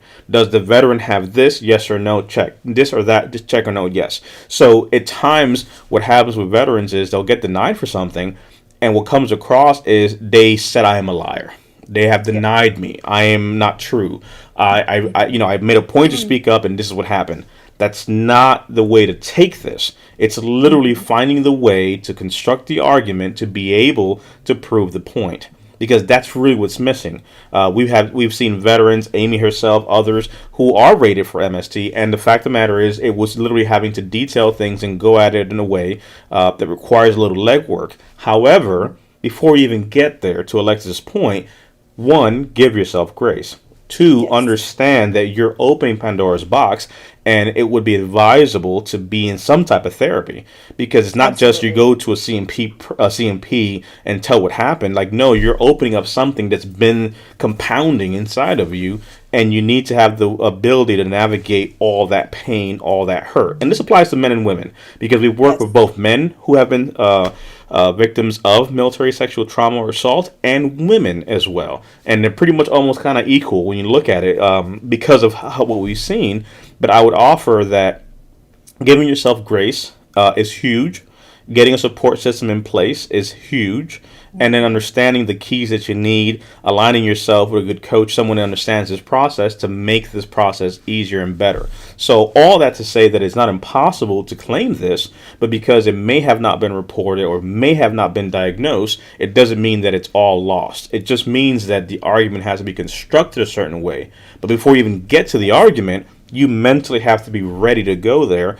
And I would advise anyone to not go at it alone. Let your therapist know. Get into therapy. Let them know what's going on, because you have to be ready to have this conversation. It's not an unpacking of details. It's really having a conversation at come CMP time, come VA time, that an event happened, right? Something happened in service. There was a stressor. Something caused trauma, right? Then from there, what are the symptoms today? Because sometimes what happens with individuals that are claiming something is they want to think, I have to rehash every single detail of the events. Not necessarily. Really, what has to be argued beyond that is what's happening today. That's the hard part. You experienced trauma. Someone, it was PTSD. Someone, it was personal assault. Someone, it was military sexual trauma. Another person, it was an accident. Whatever it might be, the body experienced trauma. What are the symptoms today? That's the part where a lot of veterans fail. They don't articulate what happened today, because in your mind, I want to be compensated for what happened then. The reality is, you were paid. You were on duty. You were in service. It's that the mentality has to change. A disability is saying that today, because of what happened in service, I have lingering impairments, and that disability today is causing me to have issues occupationally and socially. Relationships have failed. My inability to relate to others, inability to do certain things, all that anxiety, depression, personal hygiene, all the different things that are part of the mental health spectrum. How is that today affecting you? And that for many individuals is hard to separate, because it's stuck on saying, hey, and I understand this. Amy and Alexis can probably, can attest to this, and Brian, but for someone who's never articulated trauma, it's almost I have to make you pay attention to this trauma that happened in 95. And we're honoring that. And that's why therapy is key. Because you have to make a point of what happened in 95, but I need you to snap out of it and come to 2021 and tell me today what is your symptoms. Because if you're stuck in 95, you're not telling me today what's happening. And the VA is looking at this saying, what are the symptoms today? How are you impaired today? So sometimes we get stuck in the past, and it's not, and I understand it because it's the first time you're saying this. So it's almost like all this is coming up, and it would be advisable to be in therapy. So this is not the first time you're saying these things when you go to the VA for a CMP exam. That should not be the first time you talk about this. You need to be able to talk about it and then move to the point where, and again, not belittling it, but the fact is, I always make a point to compare this to a physical injury to kind of make a comparison. But if you were hit by a vehicle in 95, the point is you were hit by a vehicle, there was pain, broken things, hospitalization, all the things that happened. Today, you have the inability to walk straight, to run, etc., etc., etc. And to a degree, that's what has to happen. We have to address what happened when the assault happened, but then today, what are the symptoms? And that's the part that sometimes veterans don't have the ability to articulate as to what today are the things that they're dealing with. So to the point of giving yourself grace, yes, but I would highly encourage you to go back to YouTube, the two-part MST special that we did, where it was going from a victim to a survivor, and then from a survivor to being rated, because there's two different things happening, especially for someone who has never articulated this, talked about this. So it's much more than I'm going to apply for this claim. No, no, no, no. There's a lot of more things that you need to put together. So those are the few things that I would put in there, just to add more on the claim side of the house, for those that may be listening or would want more information. Well, and I think too, when we talk about symptoms, it when you, it kind of it's when you're going through therapy or you're talking about it, I think it's almost, for me it was almost a validation of, I understand why I did this now, or okay, now I see why I did this. Now this makes sense. And really that was, I think, my turning point, is being able to understand that my behaviors were a direct reflection of what I wasn't addressing, or what I was trying to avoid addressing. And so being ready is key. And I think, even though the VA is getting better about the military sexual trauma piece, trying to, revamp that so that you can actually pick the person that does your CMP, whether it's a male or a female, trying to just kind of be a little bit more empathetic to survivors, MST survivors, or I think that you have to know and be prepared that I think we have this fear of not being believed. That's one of the symptoms that comes along with it, and feeling like they're not going to believe us, and that feeling of rejection. And for some, that's beyond understanding. If they do this, it's going to send me, down a really dark path, and I don't know how I'm going to deal with that, or that feeling of, I knew nobody would believe me, or I knew nobody would, take me seriously. And it's a fear. It's a fear of being vulnerable and opening up, and then somebody saying, well, I don't believe you. And that is the worst. So I think it's what David was saying. It's very important to make sure that you have a support system, and kind of prepare for fighting back if that should happen, for sure. But yeah, it's definitely a process, and I think it's one to not go through alone, for sure. Yeah, because if you think about it, we spend all of these years trying to build up this callus over that pain. We may be exhibiting aggressive, or what others may consider abnormal behavior, but for us, that's just normal. But when it comes time to actually talking about it, you're peeling that scab off, so to speak. You're exposing those wounds. It's just one of those things you just don't think about, that just talking about something is going to bring up all of this emotion.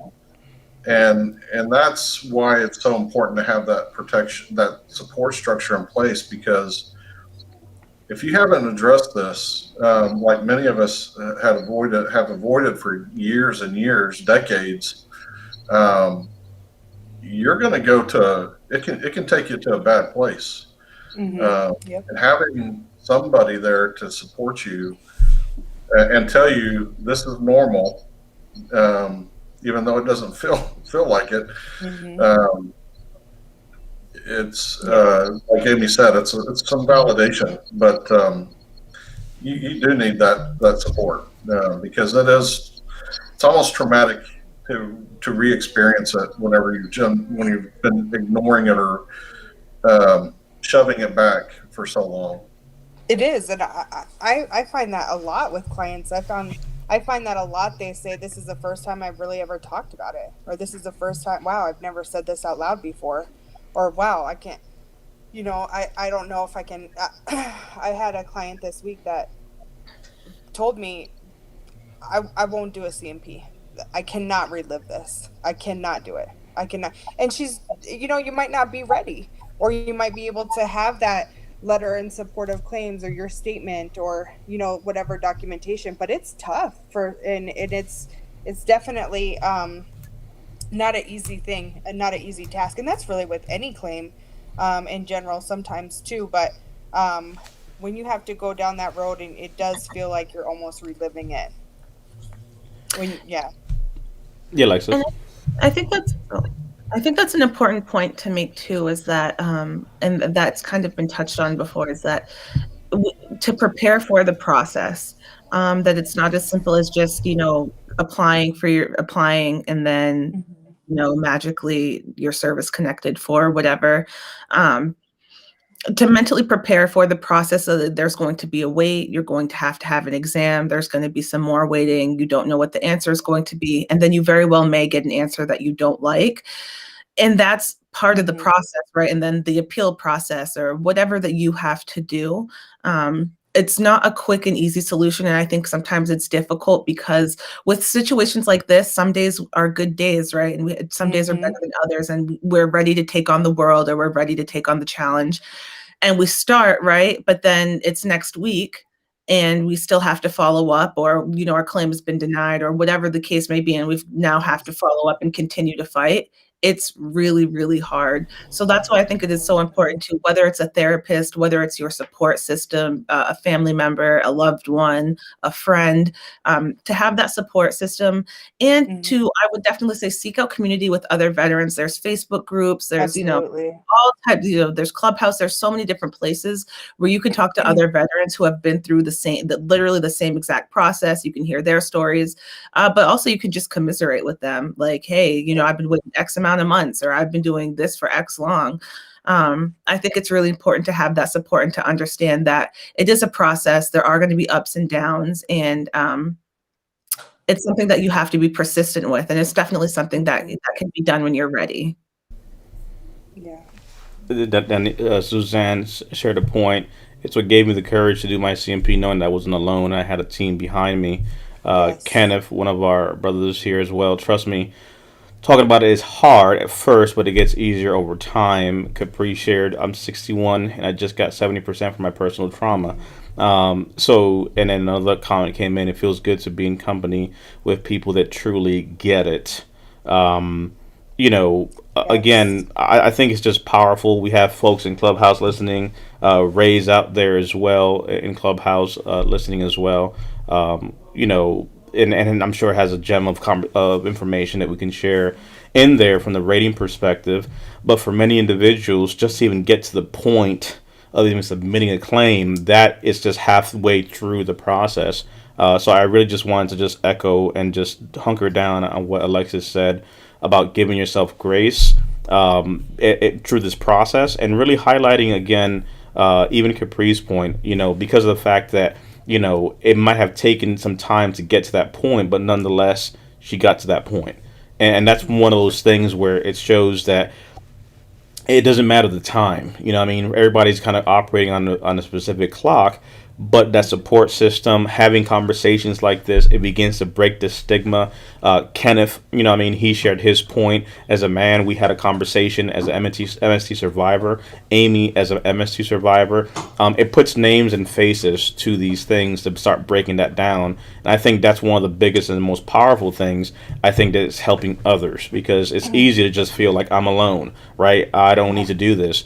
Somebody commented that they needed basically care and services before and after, and that's back to the point of, it's so imperative to really just psychologically be ready to deal with this.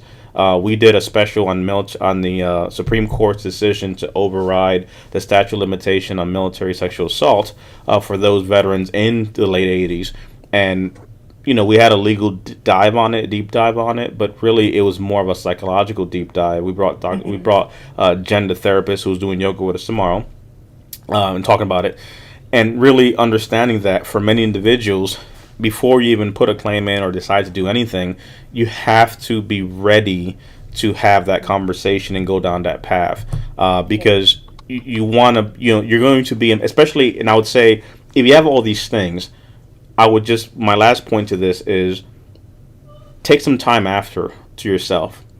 When you go to the CMP and you're having these conversations, you're going to be emotionally vulnerable. You're going to be emotionally raw, and that's not the time for you to go and do certain things, right? Like they say, like if you take this medication, don't drive, heavy equipment, things like that. Like take the rest of the day off because psychologically you're spent, emotionally you're spent, and having to go through that.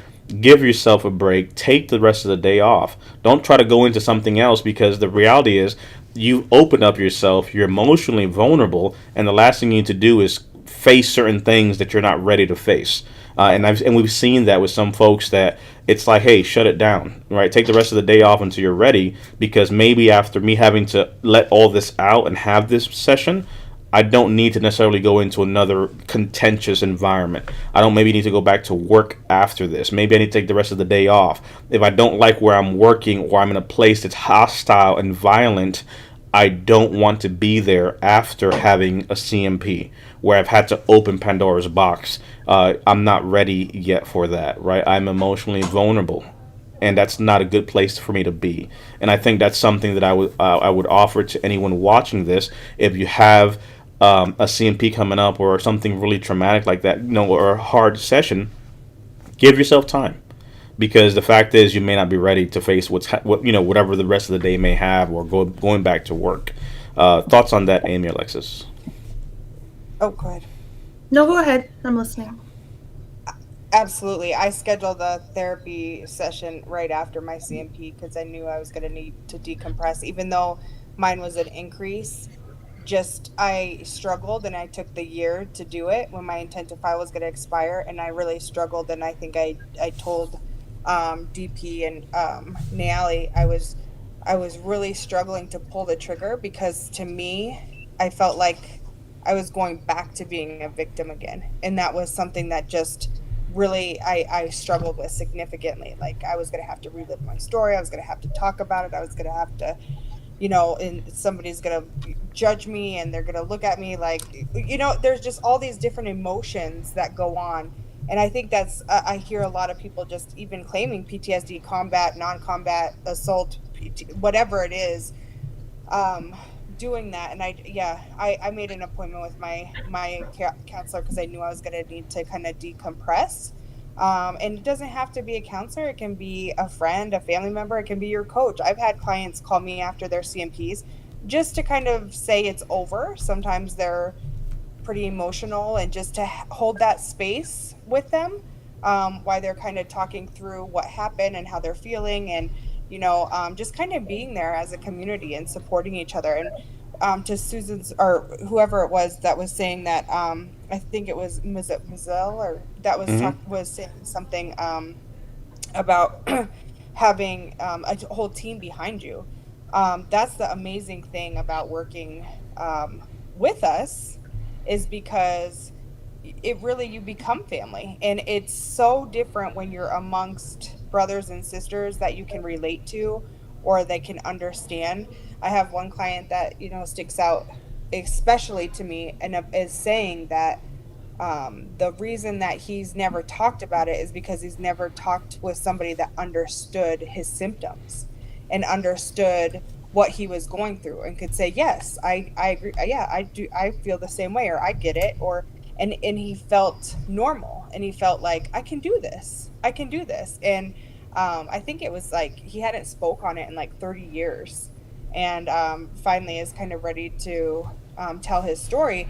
And it's a powerful story. I think so Jay asked me one time after I did the MST with DP, I was super nervous about it, and he asked me one time, "How do you feel now that the story's out? Like now that you've talked about this live, And I said, I think if it just helps one person, then it's worth it.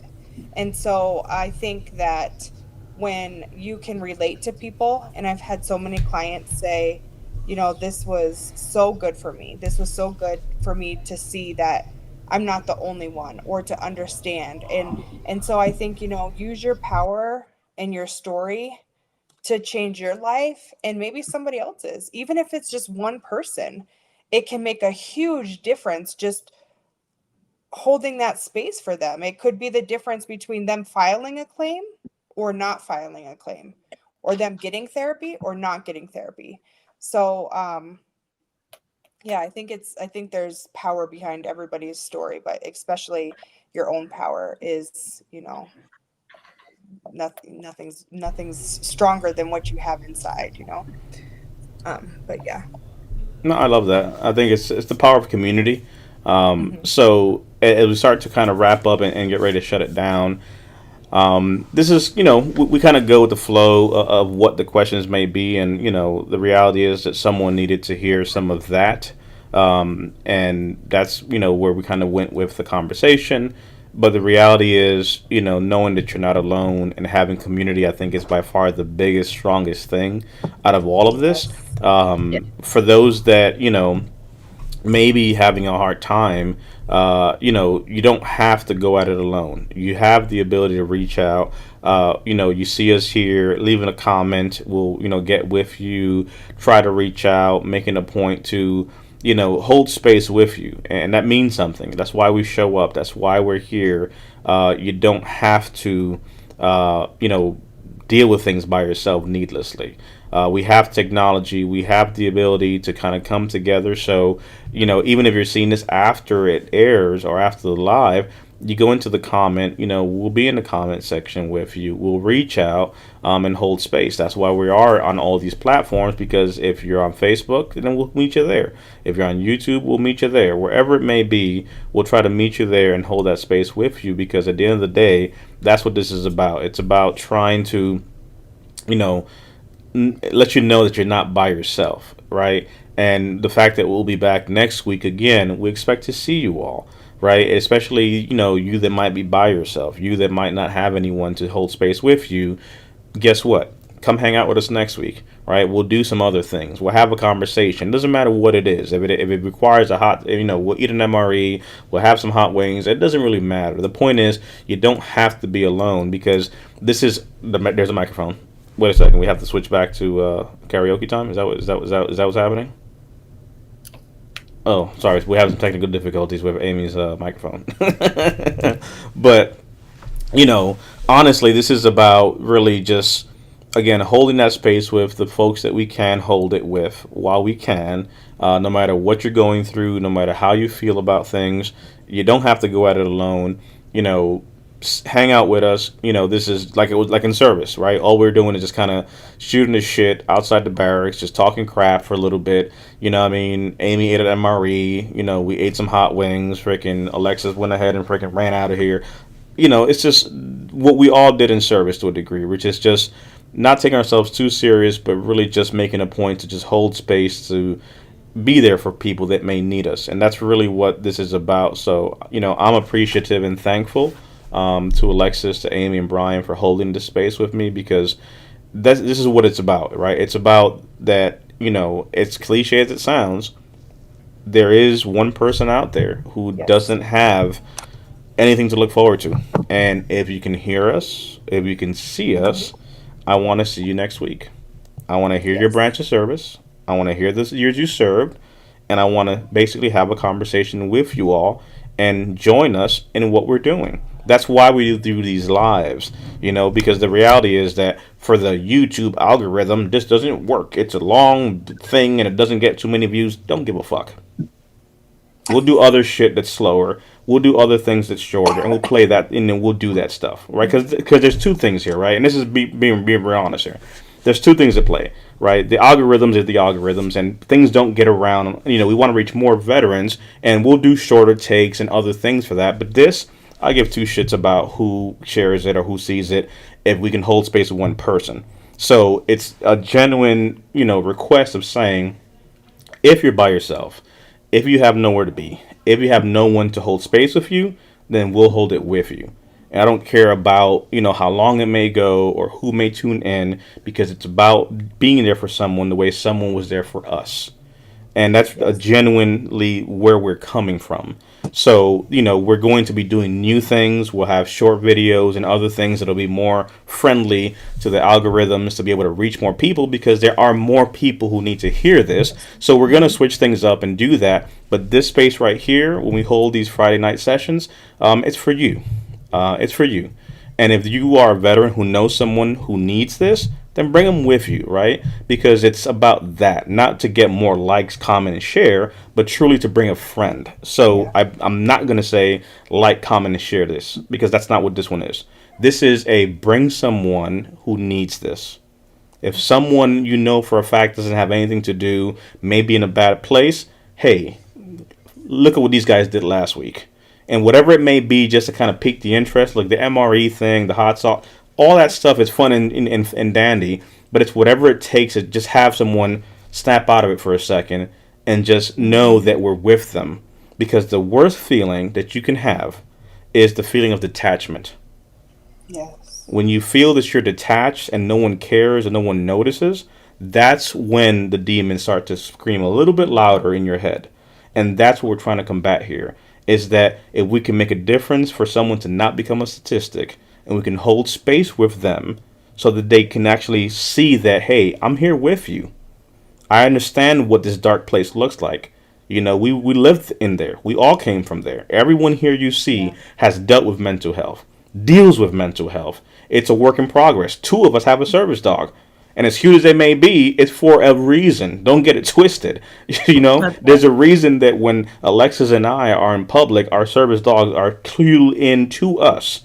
Right now, he's like, look, you're fine. I'm out of here. But when we're out in the world and people are around us, they're clued into us for a reason because they know and are trained to work with us. Yeah. So I say that because it's not to say, oh, look at me, cute dog. It's saying, no, it's not something that most people will be proud to talk about, but it's to share and show that we are just like you. We're no better than you, and there's no patronizing. All I'm saying is come grab a seat with us. This is not the, oh, it'll be better, find something to look forward to. Bullshit. I didn't want to hear that crap when I was at my lowest. What made a difference for me was someone sat next to me. And virtually, we just want to have a seat with you. And then along the way, maybe have a laugh. Eat an MRE. Maybe Amy's karaoke microphone might work. But that's really what this is all about. But we understand that we have to reach more people. And the only way that happens is by bringing someone. So we are going to be having other things that we'll do that are going to be more, you know, beneficial to the systems and the YouTube algorithms and all that jazz and Instagrams. But I don't care about any of that crap. What I care about is this moment right here, being with you. That's it. All the other stuff will come together, but I would implore you to just come back. Come back, hang out with us, have a conversation with us, hold this space with us, and if you know someone that needs to, you know, have some company, then we'll do that. And that's really kind of my parting thoughts and, you know, reason for what we do, over to you, Brian. Man, it's hard to follow you, DP.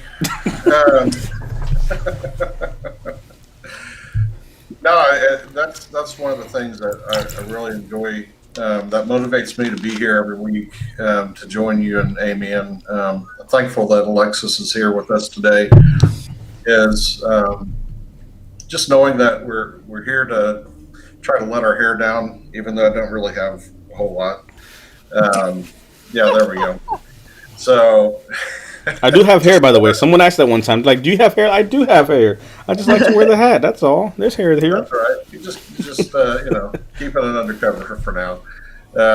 But yeah, I mean, just here to relax a little bit, hang out with members of the veteran community, particularly, but maybe some others that maybe not veterans, but are either related or married or just happen to have somebody that's a friend who's a veteran and want to be some form of support. You know, it can be a lonely thing. Even when you have other people in the house, you can still feel completely alone. And it's nice to be able to be here to give you some place to be, even if it's just for a couple of hours. You know, we all been there and know what it is what kind of road that you've had to walk.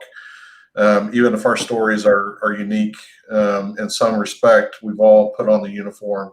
Yes. We've all had most of us had to eat MREs, and you know, so we understand, right? So we get it. We're going through it ourselves. So glad everybody's here. Just don't hesitate to reach out to one of your buddies that you think might need some support. I can tell you that if it wasn't for the buddy I joined the Army with, I would have probably, I don't know if I would have reached out to the VA for help. So, yeah, reach out and support your buddy. Amy, some of your closing thoughts. So, yep, it is hard to follow you guys. Usually DP goes last. Whoops, sorry. No, it's okay. It's hard to follow that. That's the new rule. I say, remember to give yourself grace. Remember that the heaviest thing you have to pick up is a phone, to call somebody if you need somebody to talk to. This week, there was a client that was kind of going through a tough time, and she's all by herself, and she's teleworking from home. And she said, we told her about Friday Night Live, and she's like, you know what? I think I need to come. And I think I'm going to come because, you know what? I think that's what I need. I think I just need to hang out with some people, because after we kind of hung out with her for a while, just talking about karaoke and the MREs. And she's like, I think it would be really fun. That's what I need. That's what I need, to surround myself with people that understand. And sometimes we went to go visit, when DP was here, we went to go visit Clint and Lisa, and they're amazing people. They opened a gym, and we were talking to him about, they work with some people doing CrossFit PTSD, and there's an instructor that specializes in working with people with PTSD. And he said that one thing that he loves about the gym atmosphere is that in their gym, there's some people that come just to come to be in the company of other people. And they don't necessarily talk. And sometimes you don't want to talk, but just being here, it makes all the difference in the world. So I'm thankful for everybody that came and joined, and, reach out if you need anything. And it's been great having Alexis here with us, and it's always fun hanging out with you guys. And I look forward to it throughout the week. So thank you. Alexis, some of your closing thoughts. Well, super, super thankful and appreciative for you guys having me in your space and to join you. I think overall it's been a really good talk tonight about, the things that come up for all of us, or the things that we all kind of have to do, these chores and tasks that we all have to take on. And I think we've shared some really valuable insight into ways to kind of navigate that. So I'm just really thankful for being able to kind of connect with you all and talk with you all, and, for the support that you show me, and to give me the opportunity to support you guys and to support, those who are watching us. So just wishing everybody a great weekend, and to remember that you're not alone. We're definitely here. We're here with you. We're here for you. And we understand. So hang in there. Yes. Mm-hmm. Awesome. So have a few things here that I'll pop up. Tomorrow we have yoga with Jan. So that is here. There's a little promo flyer. They have been taking pictures of me all through Colorado, so that's also coming. They got some pretty decent ones, but tomorrow, where you're seeing us, we'll be having that session. Here's a little preview of us in Colorado. There's Amy and I in Legend with Clint and Lisa in front of their new place. So we'll be sharing some of that information there as well. So there's a little bit of us kind of having a conversation. That is an Air Force shirt that she has. So there is an Air Force one, for those that may be asking. So I had the hoodie, she had the long sleeve. And then here is us inside of the gym, or outside. This is Legend taking a little break. He's like, "Oh God, can you please just take a break from talking all this nonsense?" But some pretty good moment being able to kind of share and kind of be together with folks there in Colorado. So definitely looking forward to sharing some of that. But that being said and done, I am pretty happy and appreciative of holding the space of all of you. We will be back tomorrow. We have yoga, the mental health connection. Next Wednesday we have some specials coming out, so stay tuned. So a lot of good stuff to come out. Thank you for all that commented in the chat box wherever you may be. Capri, thank you as always for hanging out with us. And we'll bring back little Brian for his little session, and we will rock out like we always do. I appreciate y'all. Oh, and Jerry's asking, where's the merch? The merch is coming. But right now we're gonna give the people what they want. What they want. The Brian. people want some of baby Brian. Yeah.